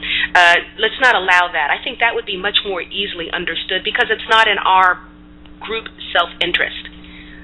At some point, when we become the most astute, I would hope that they could extend that reasoning to say it's not in our interest to differentiate ourselves from the bottom of this rung, of this ladder called white supremacy, from black folks. And in the same way that people tried to say, it was very trite, actually, to say, I am Troy Davis. Say, I am black. I am black. And stop all of this identification with your cell group, your cell block, the Asian cell block, because it's all a prison. It's a prison of white supremacy where no one has total freedom. And so there's all this pride in your cell block as an Asian or as a Latino or as an Arab or as a whatever, an Indian, what have you. I think the logic, and that's what I found so intriguing about your piece, is that the logic, there was a math in there where you said there really is no middle. There really, and I think that's it. That either you're a victim or you're not a victim. And as long as there are groups of people holding on to their relative privilege compared to black folks, I don't think the system is going to go away. And I don't know how to totally get away from that, holding people get that relative privilege, unless people are willing to even let go of the identification of these other things. Because really, who told you were all these things? White folks told you were all these things. And when white supremacy is gone, we can be tribes if we want to, and what have you. But I'm wondering if that sounds logical to you. And secondly, does it sound doable? I really think that, it's really not in our self-interest to take the bribe. And I am hoping as well that people will be able to see that. We have a really big opportunity in front of us with this changing demographic, and I would like to see us be able to take advantage of it. For the very first time, people in the United States who are people of color, right around 2042, no longer need to ask at least the white electorate, right, for permission to create programs to address the legacy of racism in this country, if, but only if, we can cooperate with one another. If we can't, white people will still remain the largest single minority and be able to function as a bloc within the electorate to prevent any of those things from happening. And I'm not saying that all white people will necessarily do that. I think that there are white people who want to stand on the side of, undoing racism or defeating racism because they believe powerfully that it's necessary in order for us to achieve a more truly democratic state, and to also create a more financially and economically secure situation for themselves and for the country, more stable economy, a more effective and more just economy. And so I do believe that they're out there, but I think that they're going to need the leadership of people of color. And, we need to figure out how to get it together.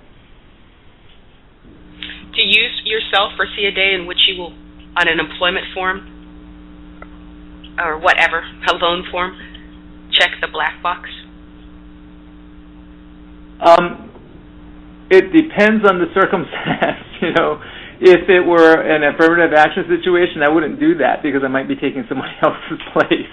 But if what you're saying is, should we all, do as people do in Cuba, and if you're a person of color, everybody's black? Yeah, I think that would be a thing that politically we could do. I think that we should all be, very clear about who we are in terms of our cultures. It makes us very different as people. And I think we have to be very careful not to co-opt, other people's either cultural practices or beliefs, or to co-opt, what we perceive to be powerful in another's identity. But certainly I think that, there needs to come the day when politically we see ourselves as all black people in America, and see ourselves as having common cause, and, work together to try to finally defeat white supremacy. Amen. I'm going to leave you with the last word. I've enjoyed saying your name over and over again because I had a lot of trouble with it at first. So have I gotten it right each time? Yeah, you certainly did get it right each time. It's Nakagawa, and you got it right. Mr. Nakagawa, what pearls of wisdom can you leave us with? Oh, I'm not sure exactly what it is. I think that, for a long time, I, like a lot of other people, thought of racism as a permanent feature of life in the United States. And, I continue to believe that is largely true. I think that racism is a permanent part of the United States. But, I mentioned Derek Bell earlier because he's such a hero of mine in terms of, just incredible intellect that he exhibited in his lifetime. He spoke to that idea and said that, that racism is indeed a permanent part of life in the United States. But said that we needed to accept that belief not as expression of resignation to the permanence of racism, but as the ultimate act of defiance. And I think by that meant that what we need to do is accept that unless we fundamentally change the way things work in the United States, we'll never really overcome racism. And so if I have any pearls of wisdom to offer, I would offer the fact that I read these books by this much wiser person, and that one of the things that I took away from it was that. Well, thank you for joining us. I have enjoyed it so much, just a super amount, and I've learned quite a bit, and I would encourage folks to follow your work, and you can find his articles on racefiles.wordpress.com, and he is the senior partner at Change Lab. And I suppose you could Google that, or if you wanted to give us a link to that. Our website is still under development. That's how new we are. Okay. But I really appreciate this opportunity, and I feel like I learned a lot of things by being on your show, too. Mr. Scott Nakagawa, thank you very much for joining us this evening. All right. Thanks a lot, Cree. Good night. Thank you. Good night. Well, I thoroughly enjoyed that. I am going to play a commercial, and I'll be right back in the event that folks have things they want to talk about. And I'll be back in about 60 seconds.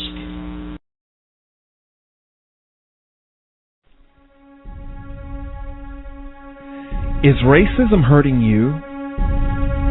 On issues of race, are you unable to speak, think, and act with clarity and confidence?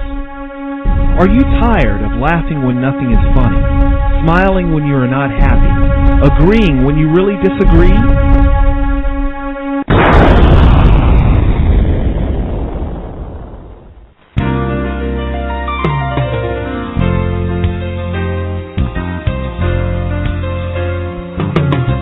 At counterracism.com, you can learn specific strategies and techniques to counter the behaviors of the people who practice racism in all areas of activity, using words correctly, following counter-racist logic, even counter-racist science projects designed to reveal what racism is, how it works, and how to counter it.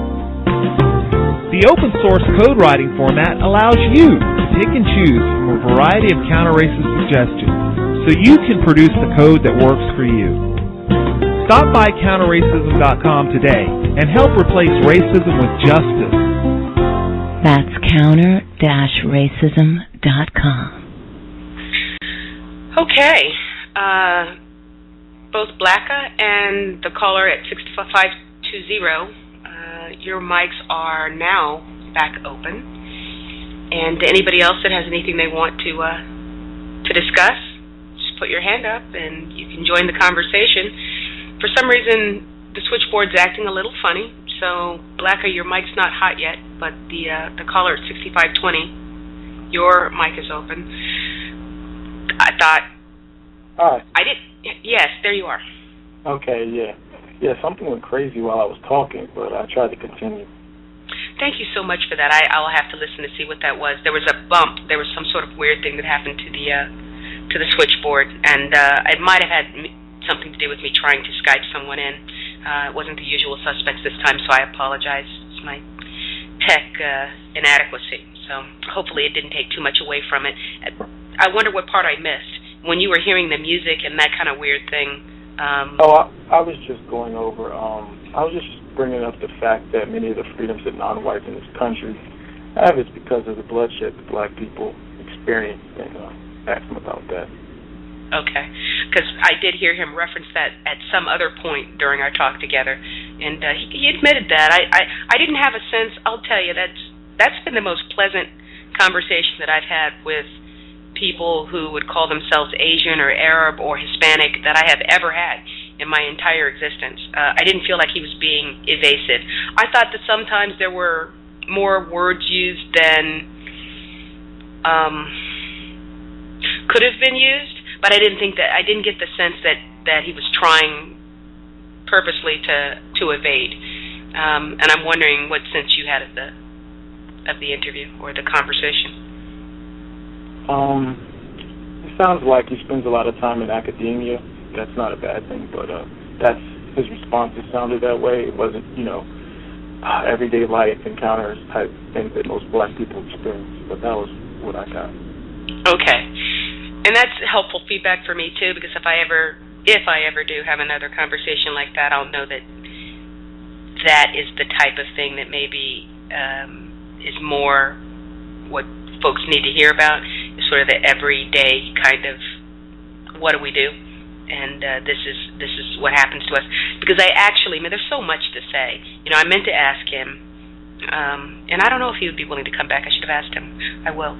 I meant to ask him, can you give us some examples of times when you've seen somebody Asian mistreat somebody black, and the black person didn't even know it? Like what kinds of stuff happens? Give us a 411 in the same way that we would ask what I call all the time white people that. And of course, I'm saying what I call all the time white people because I hope I made it pretty clear that I think that it's possible for these people in this gray zone to function as white at sometimes, and so they're sort of part-time white folks.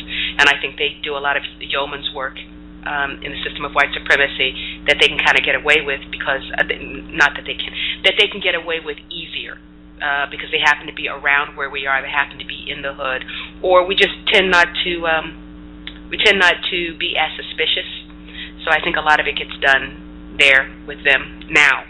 I think it's very, very different than it was 50 years ago. I think 50 years ago, clearly somebody that looked like him would have never, almost not, because he actually gave an example of someone around World War II, which is, I don't know how many years ago, 70 years ago, 80 years ago, where she had the choice to be white, way back then.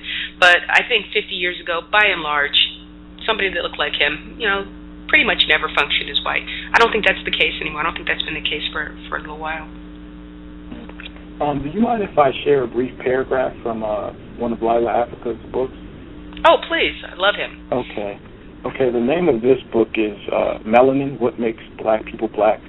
I think this is germane to the topic, but this is the first paragraph of About Pineal and Melanin. Okay. The scientific literature has very few objective facts, and many, many science principles and rules are subjective fairy tale stories called theory. All theories are unproven and unscientific. The objective facts are that black people are a race that has the highest amount of the biochemical pigment called melanin. Melanin is a civilizing chemical, reproduces itself, a free radical protector, can be transformed into blood, concentrates nerve and brain information, neutralizes, oxidizes, meaning breakdown, converts substances, reduces, builds another substance, and is unchanged by radiation in high temperatures. Melanin is inside and outside the body. The more melanin a race has, the more humane and civilized the race. Science myths, theory, have clouded and avoided the true information about melanin and the pineal gland that secretes melanin. I just want to reread this one sentence that I always ruminate on. The more melanin a race has, the more humane and civilized the race. That's it. Well, I think. Hey, please call again, because I like the topics you raise. I like the ideas you raise, and I can see why you ruminate on that. I can absolutely see why, because then the question becomes, well, what about? I mean, how are you measuring melanin? Just in the organ of the skin, or is it more important in other organ systems? You know, particularly neuromelanin. And is it possible for very light-skinned people, because there are very light-skinned black folks, to have a high degree of neuromelanin or, you know, melanin in other organ systems? So, you know, how would we know necessarily, other than their behavior, in aggregate, how much melanin a population group has? And I think a population group is something separate from a race, because I think race is just something that they use to, you know, the logic for me is that a race is someone who can practice racism, and the only people who do that are white folks. What are your thoughts? Based on what he says, the more humane and civilized, I understand that most of our elders do not understand race as equivalent to racism, so I just normally think of that in terms of a specific ethnic group. But he said the more humane and civilized they are. So from my observations, there's these distinct markers for a certain type of people with a particular spirit. And one of those markers is an uneasy level of complicity with injustice. I've noticed that lesser melanin the people have, the more they're able to hear, oh, Oscar Grant was shot, and they just, oh, really? He had his next in Street Fighter. You know, it's a level of complicity with injustice. Also, there's this idea of taking advantage of people. A lot of black people have possessed discomfort with taking advantage of people. I don't see this with Asians. They come in our neighborhood, sell us, terrible food, and they don't feel bad about it. And this is how these are measurements for humanity and civilization. So that's what I take into account. I just collect data. I don't make any conclusions. I just collect data. Well, wait a minute. Every intelligent person makes conclusions based. Otherwise, what's the point of taking the data? Well, I keep my conclusions to myself. But why? I just, for many people, they that are unequipped to make those conclusions, it creates conflict. So that's what I do. But that's why I just share the data, and hopefully people can, I see. You're not saying that you don't personally make conclusions. You're just saying that you're very slow to share them, if at all. But I can understand why you would be slow to share them. However, if it's important to understand, is it going to be important also to figure out a way to share it at some point? I've taken the position that I only share with people who are ready to consume the information. Right. You're just VGQ. You're making your own individual determination as to who it should be shared with, and that's certainly intelligent. Now, as far as I tend to agree with you. That's the thing. I tend to agree with you in terms of what you're saying about. I thought that the way that you termed it was right on target. an uneasy complicitness with injustice. I think I totally understand that. I totally get that. And I think he used another term as well. I'm wondering if there's some evidence that people who are very brown-skinned with very helix-coiled hair, some people like that, evidence easy complicitness with injustice, savageness, brutality, and an ability to easily take advantage.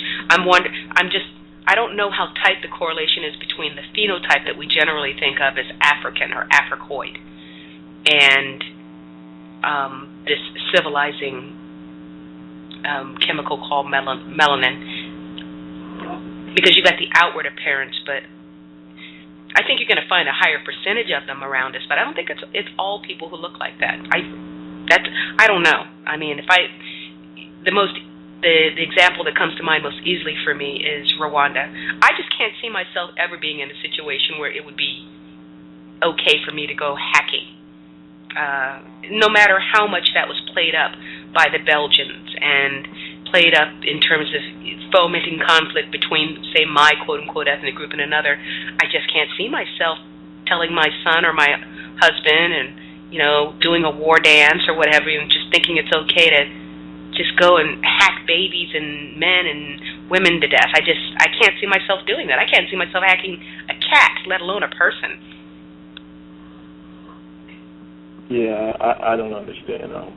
From what I've noticed with most black people in this area of the world is that they have a fundamental, I would say, extremely deep understanding of how justice should be applied, or just the interworkings of it, unless they have adopted the white world view so intensely that it overrides their natural nature. That's what I've seen. And when it's overridden, do you see side effects? Do you tend to see other sort of mental health issues where they don't seem to be able to do it sober and coldly like other folks? In my experience, this could be incorrect, but they tend to have substance abuse issues, other kind of very easily detectable mental health issues. Is that something that you've noticed as well?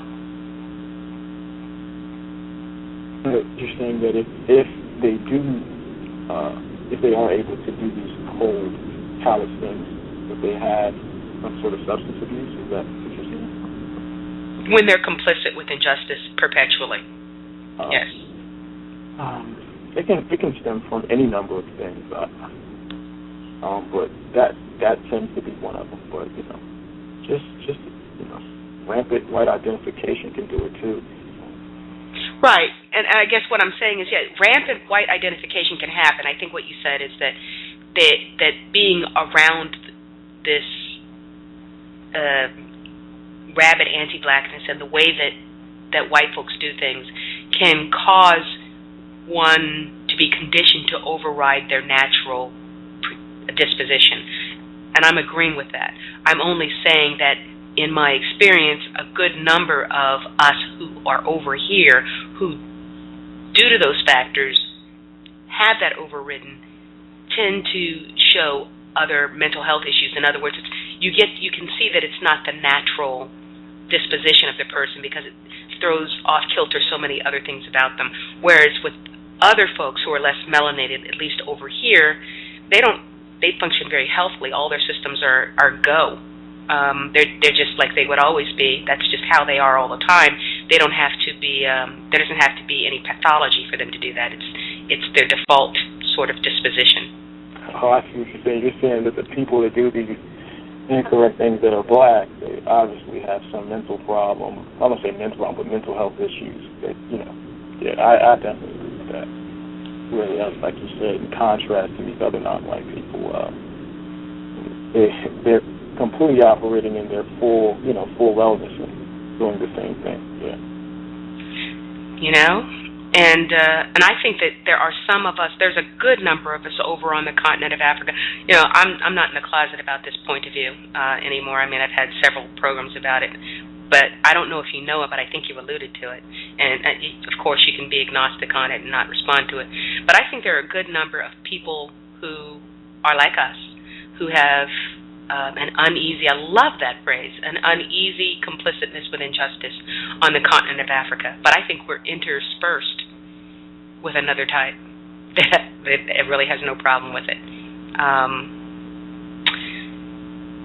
Yeah, and I guess I'll leave it. Yeah, go ahead. Yeah, and I understand what you're saying, and I always have difficulty trying to integrate, just the metaphysical concept with the physical concept. So I wonder to what degree karma plays into that, like what type of souls returning to the planet, what vessels that they're inhabiting. But, a lot to think about. A lot to think about, for sure. Sounds like that you're kind of fatigued on the discussion of this issue for this evening. And if that's the case, I will invite you and other listeners to return next Thursday, the 24th of May, same time, 6 p.m. Pacific, 8 p.m. Central, 9 p.m. Eastern, and the guest will be Sekou Olienka, who's out of Philadelphia, Pennsylvania, and this will be his third trip to the Cree venue, and this time he will be discussing his independent African school, and I believe they have a cooperative farm that way as well. So we'll be hearing about self-sufficiency in food production and in education of our young. And then I'm very, very excited. The first Thursday in June, if it turns out the way that it's supposed to, the guest will be none other than Dr. John Carlos of 1968 Fist in the Air fame. And he'll be returning from London, so he's been a hero of mine for most of my life. He paid an incredible, terrible price that I'm sure in his youth he did not know would be lifelong, he and Tommy Smith. And I'm anxious to hear his views on strength of character and strength of purpose and those types of things, how you remain mentally ill while standing up to this beast and taking their best shot. So please return. I'll announce future guests as they confirm. I'm in negotiation with quite a few, but those two are pretty much locked in. Unless you, caller, who didn't give me a handle, have anything further to say, I will say thank you once again for listening to the Cree program. Let's replace white supremacy with justice as soon as possible. There's things in life you just can't control, like the weather, the traffic, or the fact that spilled coffee seems to love white shirts. But it's all good, because there's something you'll always be able to control: your company's finances. SAP Concur integrates all your business's expenses, travel, and invoicing in one simple solution, giving you the visibility and control you need to drive your business forward. SAP Concur. It's how the best-run businesses make their expenses run better. Learn more at concur.co.uk/control.